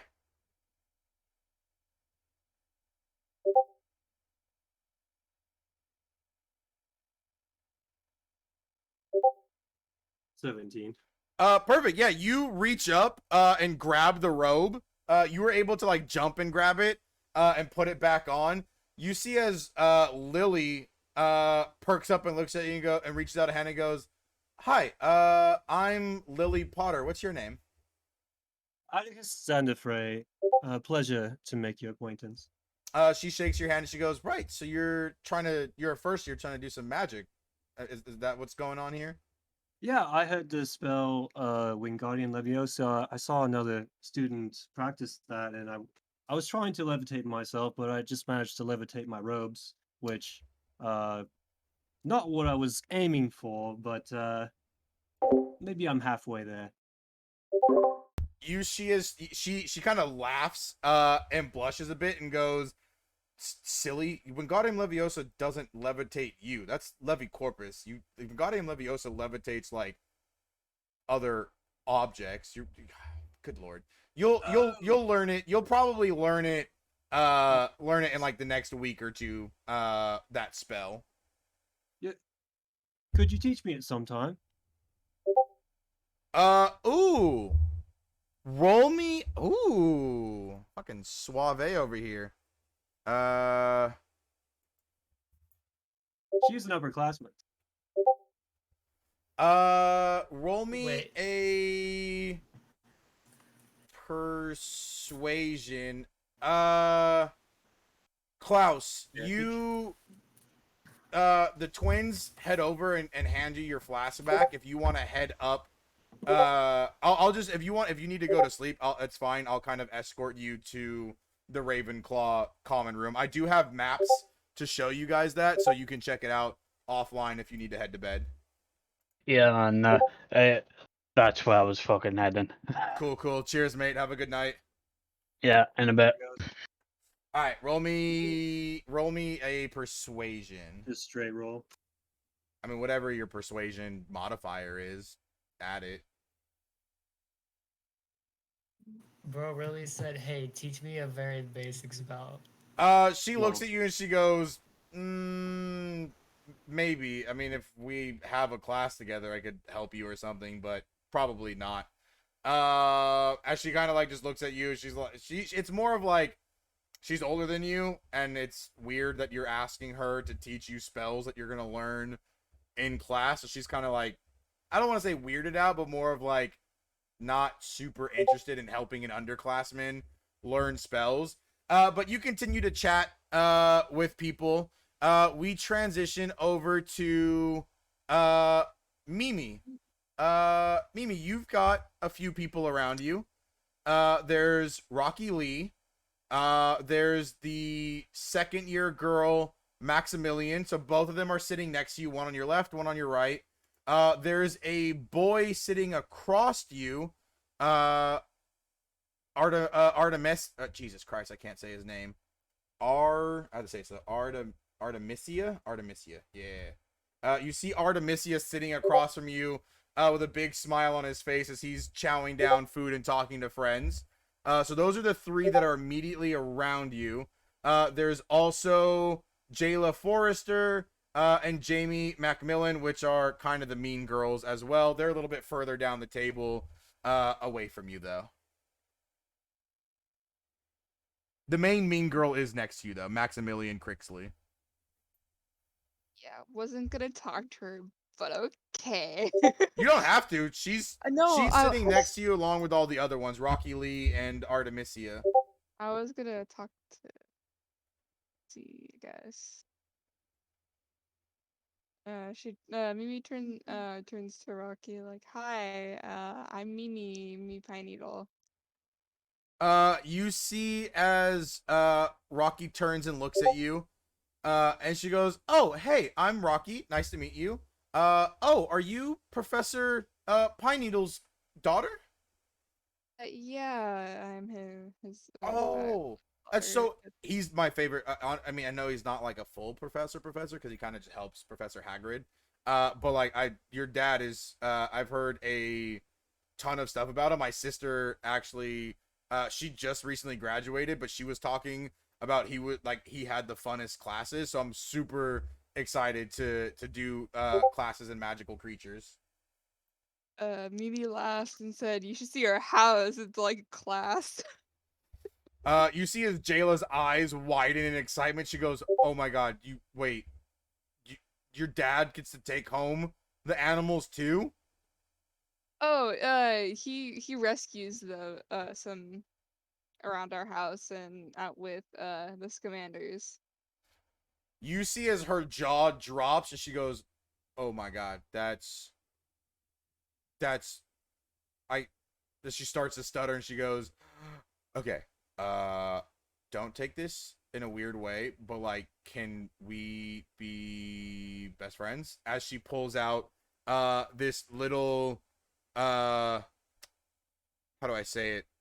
This like little blobbish creature that literally has no features, and then it like morphs and like begins to swirl and turns into a little niffler. And she goes, my dad actually caught a boggart and was able to like change it into cool stuff. So like mine, like he gave this to me, and it's literally a niffler. Does your dad have nifflers? Yeah, we have like almost like 50 of them. There's so many. She literally just begins to like bounce up and down on her seat in excitement. She goes, "Oh my god, we're I'm bunking with you. Is that cool if I bunk with? We have I guess we have dorms and stuff like bunk beds and whatnot. Can I call top bunk, or do you want top bunk?" Actually, I've been in the Slytherins, but they're not bunk beds. They're side by side, kind of. Oh, But you've yeah, already totally. been to what? Oh, because your dad My works here, so dad. like obviously he would bring Yeah. you here. Yeah, that makes Also, yeah. lucky. Well, can I have the bed next to your bed then, and then we can like talk about magical creatures and stuff all night long? Yeah, I can show you pictures of our Thunderbird. You have a Thunderbird. Yeah, he's pretty cool. He actually flew us to Diagon Alley yesterday. As she like squeals in excitement, and she goes, "Oh my god, I can't. Okay, I have to. 1 second." She gets up and like runs down the hallway. You see, she like grabs the coat of another girl and starts like tugging on it. You can't really hear what she's saying, but you see another girl walk over. And it is actually not somebody I have, but she steps forward and she goes, okay, this is my cousin, Lyra. She is like your dad's like teacher's pet. Lyra, she has so many animals. We're gonna be best friends. You should hang out with us. And Lyra, who is a 5th year, is like, "I'm definitely not hanging out with children," and like kind of turns around and just like walks away. And Rocky goes, "Well, yeah, my cousin can be kind of mean sometimes. Never mind, ignore her. Never mind, you never met her. We're gonna be best friends for sure." Lash just said you could have just told her I have a Thunderbird. She'd probably come back running. Lyra stops 10 feet away, turns around and goes, "Wait, did you just say you had a Thunderbird?" Yeah. Um, Frozen. ignore what I said earlier. You are totally cool, and you're definitely gonna be hanging out with us because I have special access to go into the Forbidden Forest Yeah. with Professor Pine Needle to rescue creatures that get hurt. So, You're the one he always talks about. Oh, I know who you are now. yeah, that's me. We actually, your dad's kind of got a surprise for us. I can't spoil it. We'll find out tomorrow for sure. As we kind of fade away to the other table. James, you are kind of just chilling. First time you've been alone since the train in Diagon Alley. Vesper and Mimi, or Vesper and Klaus, or sorry, Mimi and Klaus aren't with you, but next to you, you've got Megan Gonzalez, who's sitting to your left. You have Henry Thompson sitting on your right. The twins, Adrian and Jasmine, are sitting across from you. Benjamin is somewhere else. What is James up to? I feel like James is just like wanted to just talk to Megan Gonzalez or anyone that's like close to me. Yeah, both Megan and Henry are to your left and right. Adrian and Jasmine are directly sitting across from you. The two twins. I would start with Megan and what's the other one now? Megan and Henry? Yeah, Megan Henry. Okay, who do you want to talk to first though, Megan or Henry? Megan. Cool. You see as Megan, who's wearing her robes now covering over her flannel jacket, as she kind of turns towards you and she goes, hi, I'm Megan. What's your name? My name is James. Nice to meet you. Nice to meet you too. Is this obviously this is your first year. Are you from I'm not from here. I'm from America, so like all this is like super new. Where are you from? I am from America as well, New York. Oh, cool. I live actually on the West Coast. I come from California. Specifically like this place called Los Angeles. I mean we both are from America, so like obviously you would know what Los Angeles is. I'm from... Go ahead. No, sorry, continue, my bad. She says, cool. What do you like to do? Well, I like to read, and I have my astronomy tools, so probably gonna see some stars.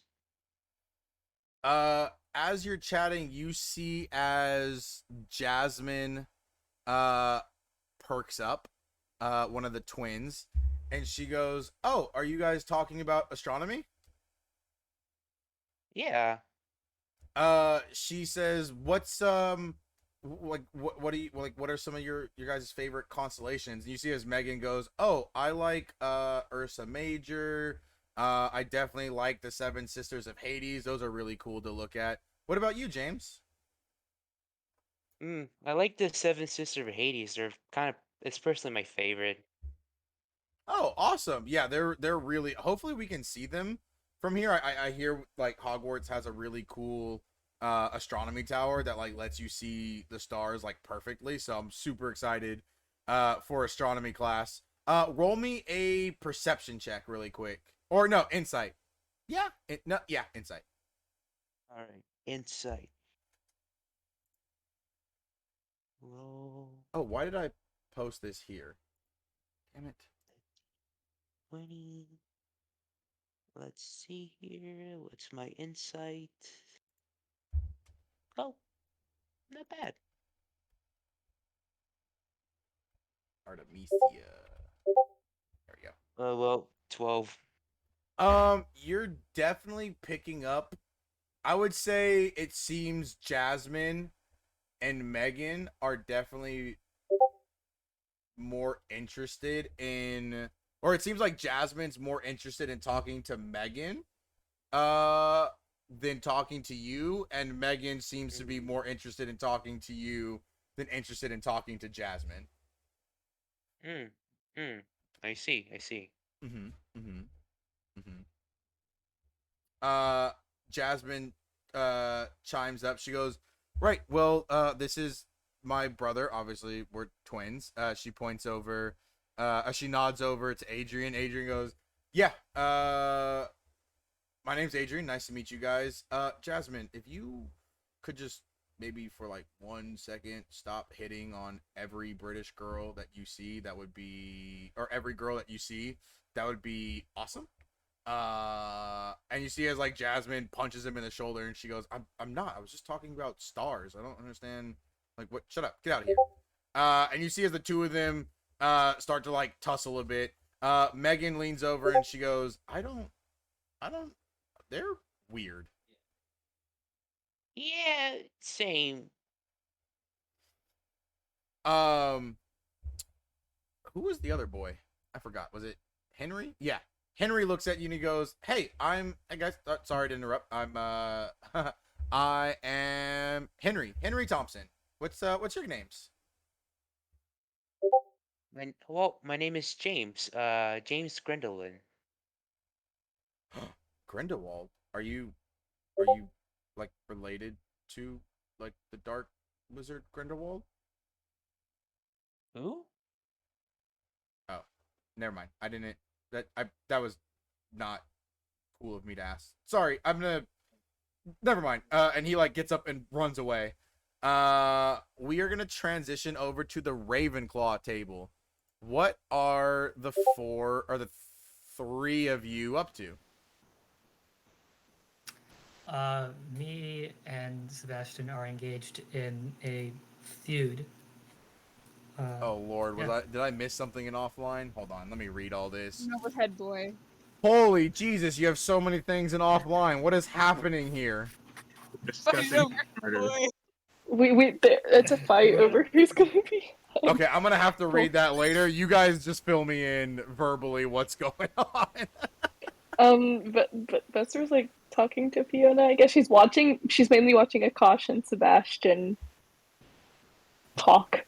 Oh, okay. What's Akash and Sebastian talking about, you two? Probably Well, about I just advanced said, reading. yeah. Sebastian was like, well, Akash, how did it fucking start? Basically, Sebastian was just like, you need to learn magic ahead of time. And Akash was like, Akash was like, hey, there's no use in learning material that's not going to be on the test. And then Sebastian was like, that's not how it works. Yeah, Sebastian's like, this is magic, bro. You learn the magic. Who cares about a test? It's basically a fight I mean, because it started over who they were talking about that Sebastian wants to be head of house or whatever. in response, Akash is going to say, who cares about tests? I mean, And that's what I head was boys gonna. determine. I was gonna RP with Fiona, but I was like, wait, no, I need Ox to RP Fiona. Okay. So, all right, let's. Okay. Oh, there's so. Oh Lord, I did overwhelm. Pick a person, stick with the person. Okay. Yeah. Caution. Sebastian has some stuff. Let me. I'll get back to you two because you guys got some stuff going on. Okay. Let's do Vesper. Okay. What's Vesper doing? So she's like, so she sits down. Fiona sits down next to her, right? So Yes. she's like, Fiona, I'm so happy we're in the same house. Fiona looks at you and she goes, "Seriously, I definitely thought I was gonna get put in Slytherin. I'm so glad I got put in Ravenclaw. Awesome that you also are in Ravenclaw, because now I got friends that are here. All my other friends got put into Gryffindor and Hufflepuff. Oh, that's you'll still get to see them outside of classes and in some classes, right? Yeah, I think I'll be able to hang out with them like during free time and stuff, and like when we're not doing anything. So that'll be cool. But I think for the most part, I mean, I'm definitely gonna end up hanging out with them less, unfortunately. But at least I have you as a friend. Yeah, I'm happy we get to be in classes together, and I don't know how the bed situation works, but I'm assuming we're gonna be sleeping in like the same room. So. Yes, I think we are. I mean, I think, if I'm not mistaken, I'm pretty sure there's like bunk beds or something. I don't know because I haven't seen the common rooms yet. But do you want to like bunk up together? Yeah, I would love that. Sick. Hopefully, do you think like are the boys gonna be in the same like rooms as us, or do you think like we're gonna be split up? I don't really know how it works once we get to the common rooms. I'm not sure either. I think maybe Gigi Lena mentioned that in her school the boys and girls were split, so it might be the same here. Oh, thank God! I was gonna be so nervous if I had to sit with or if I had to sleep in the same room as the boys. Um, I don't know how I would have handled it. Probably not well. Yeah, my mother for sure, or yeah, my mom for sure would have like sent a howler to Professor No, McGonagall. my Gigi Lena would have too, and possibly my dad. That's we have actually a ton in common. It's really interesting that it's like we were kind of, it's weird. My dad's into divination and all this crazy nonsense. My mom doesn't believe it, but my dad was like, "Oh, I'm gonna make a ton of friends, and then I'm gonna meet my best friend on the first day." And I was like, "Dad, you're a weirdo. That's not gonna happen." But hey, it looks like divination's not a bunch of nonsense after all. I guess you're right. I my dad's not really a divination person. None of my family are. But hey, your dad is. That's pretty cool. No, it's not cool at all. He's actually kind of lame. He kind of just walks around muttering random things. Like, I mean, he's kind of cool because like sometimes like he'll know when something's gonna break in the house before it breaks. So like, it's kind of useful. But most of the time, he just says a bunch of nonsense that doesn't really happen. So, mom kind of tries to keep him in the house a ton. Uh, oh, Vesper kind of like doesn't know how to respond to that, so she just like moves on with the conversation. Well, my parents, I don't really live with them. I live with my Gigi Lena, so because they're What all researching. what's a if you don't mind me asking, what's a GG? So my Gigi Lena, she is my great grandmother, so Gigi means great grandmother. When I was younger, I couldn't really say great grandmother, so I would call it her Gigi Lena. Oh, that's pretty cool. I have a grandpa. We just call him Pop Pop. So that's kind of like the same thing, right? Yeah, yeah. Oh, cool. Well, you see as she looks at this giant Cornish hen in front of her and she goes, "If you don't mind me, I am starving." She looks at Akash and she goes, "Hey, sorry about the punch earlier. I just really don't like it when people call me Red." Oh, you don't. No, not at all. Well, I don't know. I just Sebastian called you red, and you seemed okay with this, so that's on me. All right. Uh, See you on she that. she looks over at Sebastian really quick and she goes, "Well, um, he And cheese can is spectacular. he can call me. Never mind." And she tears into the hen. Akash and Sebastian, what are the two of you up to? Who are you talking with? What are you guys? You have a ton of people to talk to if you want to. You've got sitting next to Sebastian is Alyssa. And then sitting on the left of Ashawn is, hold on, I gotta pull everybody up again. Sitting to the left of Ashawn is Jason. Sitting to the right of Sebastian is Alyssa. So I guess, How's my mic? huh? How's my mic? Your Alyssa's next to Sebastian. Oh your mic no. is fine. I guess Sebastian or ask Alyssa. Perfect. I guess, or not even ask, just like talk to her to see if she has an accent or not, to see if like, because the two people he's met that's in his house so far, not from Britain, like him, like, they're both not like wouldn't be Hogwarts natives. They're like transferred. Cool. What do you say to Alyssa? So you from around here? You across the sea like the two of them? She looks over and and she says, yeah, no, I'm definitely from England for sure. I actually live like 4 blocks away, from Diagon Alley. Me mom, runs a little flower shop, and me dad, well, me dad's. Let's just say me dad works in the ministry. Um, yeah, I live pretty close to Dogon Alley too. Not like 4 blocks, a little bit further than that, but pretty close still. Um, my dad used to work for the ministry. I don't know if you heard up there when we were getting sorted. Sebastian Shacklebolt, my dad used to be the minister. Oh, your dad's Kingsley, yeah? Yeah, yeah, Oh, not nice to meet you, Sebastian. My name's Alyssa. Well, you probably already know my name because I got the hat yelled it. But yeah. Had it up there. Yeah. you see, is like her hands half like she goes to like stretch her hand out, and then she goes, maybe not. And she goes, right. So what? Did you always think you were gonna be a I thought for sure like I was gonna be in Gryffindor, but Ravenclaw's I cool. actually want a Gryffindor, but like not because I think being smart's like being brave's cool. I just wanted to like, like in the books, right? Like they wrote about Harry's life, how like in her dire need he pulls the sword of Gryffindor. I just thought it'd be cool to do that. Sebastian, roll me an insight check really quick, and Vesper, roll me a perception check. I guess Akash also roll me a Alright. perception check. Yeah, I was gonna ask if I see this. Okay. Yeah. Well, your perception checks are not. I'll explain it. Just roll me.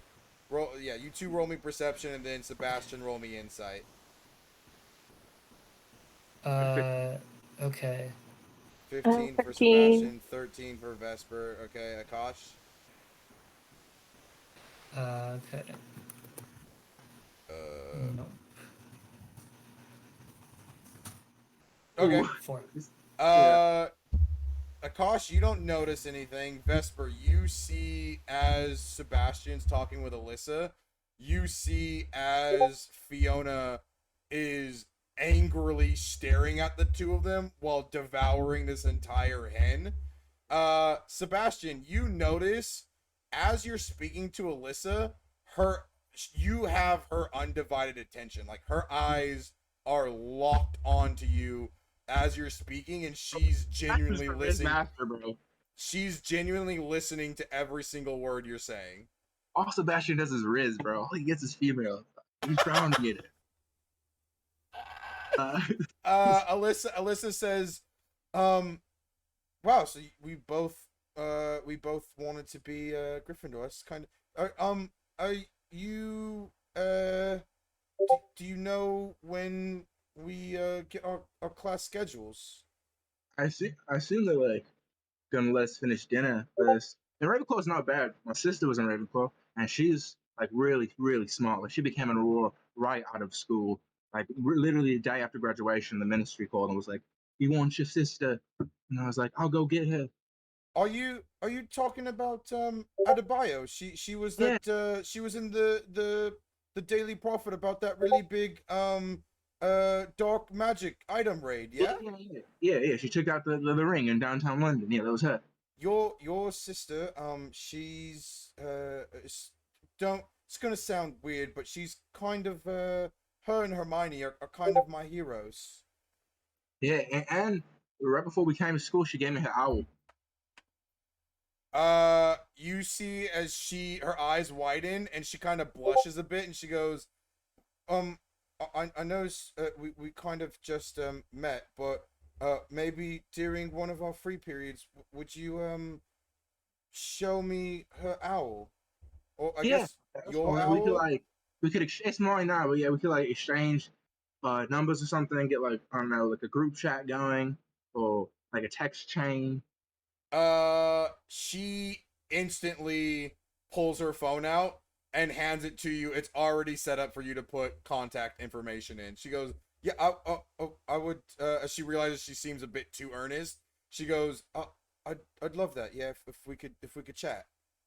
All right, cool. What's funny? And he Uh, then, perfect. And then he's just like, you met my mate, Kosh over here. Yeah. Uh, Cisco. she Cool leans her person to head and call you looks at it. Cisco. She leans her head and looks at Akash and goes, "Hello, I'm Melissa." Hey, I'm Akash Singh. I met Sebastian like a day ago in Diagon Alley. I'm the American friend. Oh, you're the Yankee that he was just talking about. And he's being modest. We're best mates. Best mates. Thick as thieves. Us two. Yeah. You see as the girl sitting across from her, who is about a year older. Her name is Natasha Fellington. I'll put an image up there after the session. Better not ends, be 'cause- mommy, dog. I will toss this bitch Alyssa to the curb, dog. I'm gonna Sebastian. Sebastian could try. Sebastian Why says, hey, is every lunar character such a dog? Honestly, bro. At this point, it's not the characters. It's Drew Luna. met Sebastian. It's It's just fuck. lunar. It is literally No, just it's lunar. just- It's literally Lunar just being a lunar. dog, bro. He's just being It's lunar. up, you guys. Bro, you can't. Okay, you got Wednesday Addams, and then you got TikTok Thirst Trap. What more do you want? Like Bro, honestly. I'm sorry that I'm the king of Riz. Like, I'm sorry I unintentionally Riz with every step. Hey, you can't have all of them. Akash, Yeah, you what Natasha look like? You see as Alyssa then introduces her friend Natasha. 1 second, if I can get my computer to work for me. There we go. 1 second. Natasha Bellington. Nope, I spelled that wrong. Mm-mm. There you go. You see as Natasha looks up and she goes, yeah, she looks at you, Akash, and immediately looks down, like, at the table, and she goes, yeah, hi, I'm Natasha. Hey, are you can I tell by her accent if she's from America? No, she is full British. Hmm. Surrounded by. Hey, Right. Did you also think you were gonna be in Ravenclaw? Natasha looks up and she goes, yeah, when I got sorted last year, I was really, the hat wanted to put me in Slytherin, and I was like, please no, I don't like Slytherins, they're scary. And so he put me Exactly. here in Ravenclaw, and I really wanted to be in Ravenclaw. Well, that's good. I can't believe the Sorting Hat just called me out in front of all of Slytherin. It's like he didn't do that to Atticus. Why'd he do it to me? Who's Atticus? Atticus, Atticus is perks up his head, hearing his name, and he walks over. You just leave your table and join the Ravenclaw table? Yeah, he's like, why? also. Would you have even heard it? Yeah, wait. Would you have even heard that? Roll me. Like, literally like 2 feet away. Like, You are not 2 feet away. No, you're not. Here, roll me And a it's a perception. loud ass hall. like roll 4 me- squares away. Yeah, 4 squares is 20 Squares feet. off. 4 4 squares is away. 20 feet away. Roll me a perception check. Fucking yes, here's You are He's like, I heard so that. far away that you can't even hear this conversation. Roll me Yeah, it's roll me a also pers- loud. roll You me, know yeah. how often Harry and the gang have their most private conversations is that loud. Like, Roll me, because it is very loud in here. I'll say if you can pass it, you'll hear it. But roll me a perception check at disadvantage, because it is very loud in here. yeah, maybe we give it to you Have you flat. ever been 20 feet? Have you ever been 20 feet away from somebody on a packed bus? Like you're not gonna hear shit. They're getting every third word, bro. name out from like other words, like even in a crowd. I don't know. That's I don't know why about that's you all, but that's why I'm letting you roll for it, because she yeah, said that's what I'm she saying. said Like, she you said guys your know. name. Yeah. She's only I said she's his name. We're about to get a nat 20. Oh, well, you said it, but she repeated who's Atticus, and she's only 15 Right. feet away from him, so he might have a chance to hear her ask who's Atticus. So let's just see what the rolls say. Never mind. You rolled it wrong. I did it wrong. Never You mind. gotta do exclamation yeah. roll space D20. Yeah. Or you can do roll. You can do exclamation roll space 2d20 plus whatever your modifier is, and it'll just roll both of them. Okay. Yeah, I was doing this at disadvantage. D20.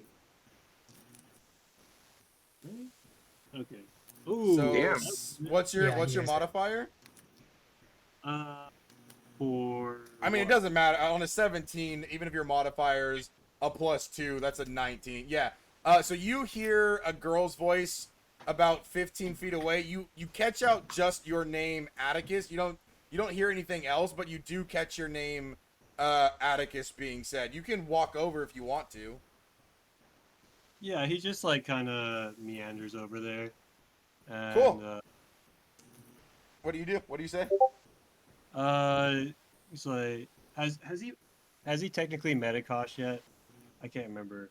Yeah, he has. He said on the train with Yeah, the hallway. we met. Yeah. Yeah, you guys were just on the No, train no, together. before the train. Yeah. I'm just In trying the to one remember. shop. Yeah.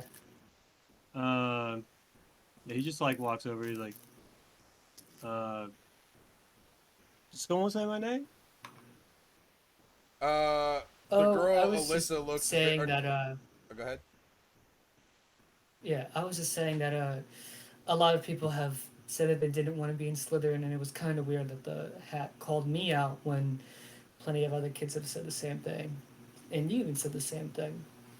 Oh yeah, I said not Slytherin like kind of under my breath. I didn't want like Slytherin people to get like pissed off at me for like not wanting to be Slytherin because I am a Parselton, so I think he wanted me to be in Slytherin because I was a Parselton, but I didn't really want to be in Slytherin because I'm a bit I really like Harry Potter. I So think no. he's kind of badass. So I kind of want to do the whole Gryffindor thing. So I'm glad it worked out. But my name's Atticus, by the way, and he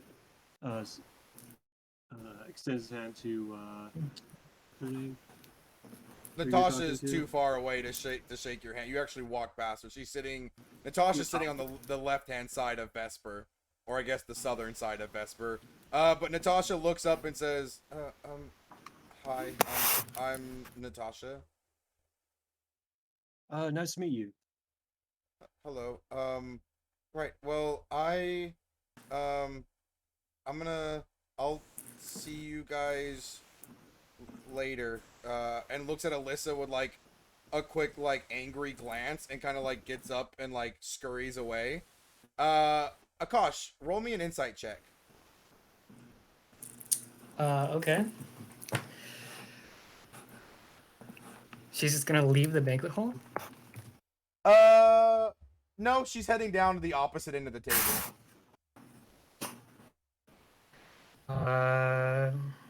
You said insight? Insight, Okay. yes. 13. On a 13, I would say you don't think she got up because she didn't want to talk to you guys anymore. I would say you kind of clocked that she was already nervous talking to you, and then when other people joined in, she got a little overwhelmed, and kind of like got scared. She seemed very skittish once Atticus came over and like more people were kind of directing their attention to her. And that's kind of why she got up and walked away. Not like she was just done talking to you guys. It was more of she just was a little bit overwhelmed. Damn, you're gonna let him talk like you like that, bro? Gosh, fight or curse, my guy. As you guys are eating, Professor McGonagall claps her hands and she goes, "Right, students, the feast is coming to an end. Please follow your prefix to your common rooms, and pick out your bunks for your dormitories, and you shall receive letters in the morning of all of your class schedules. The food disappears. You guys have the ability, the prefix kind of gather you guys all around.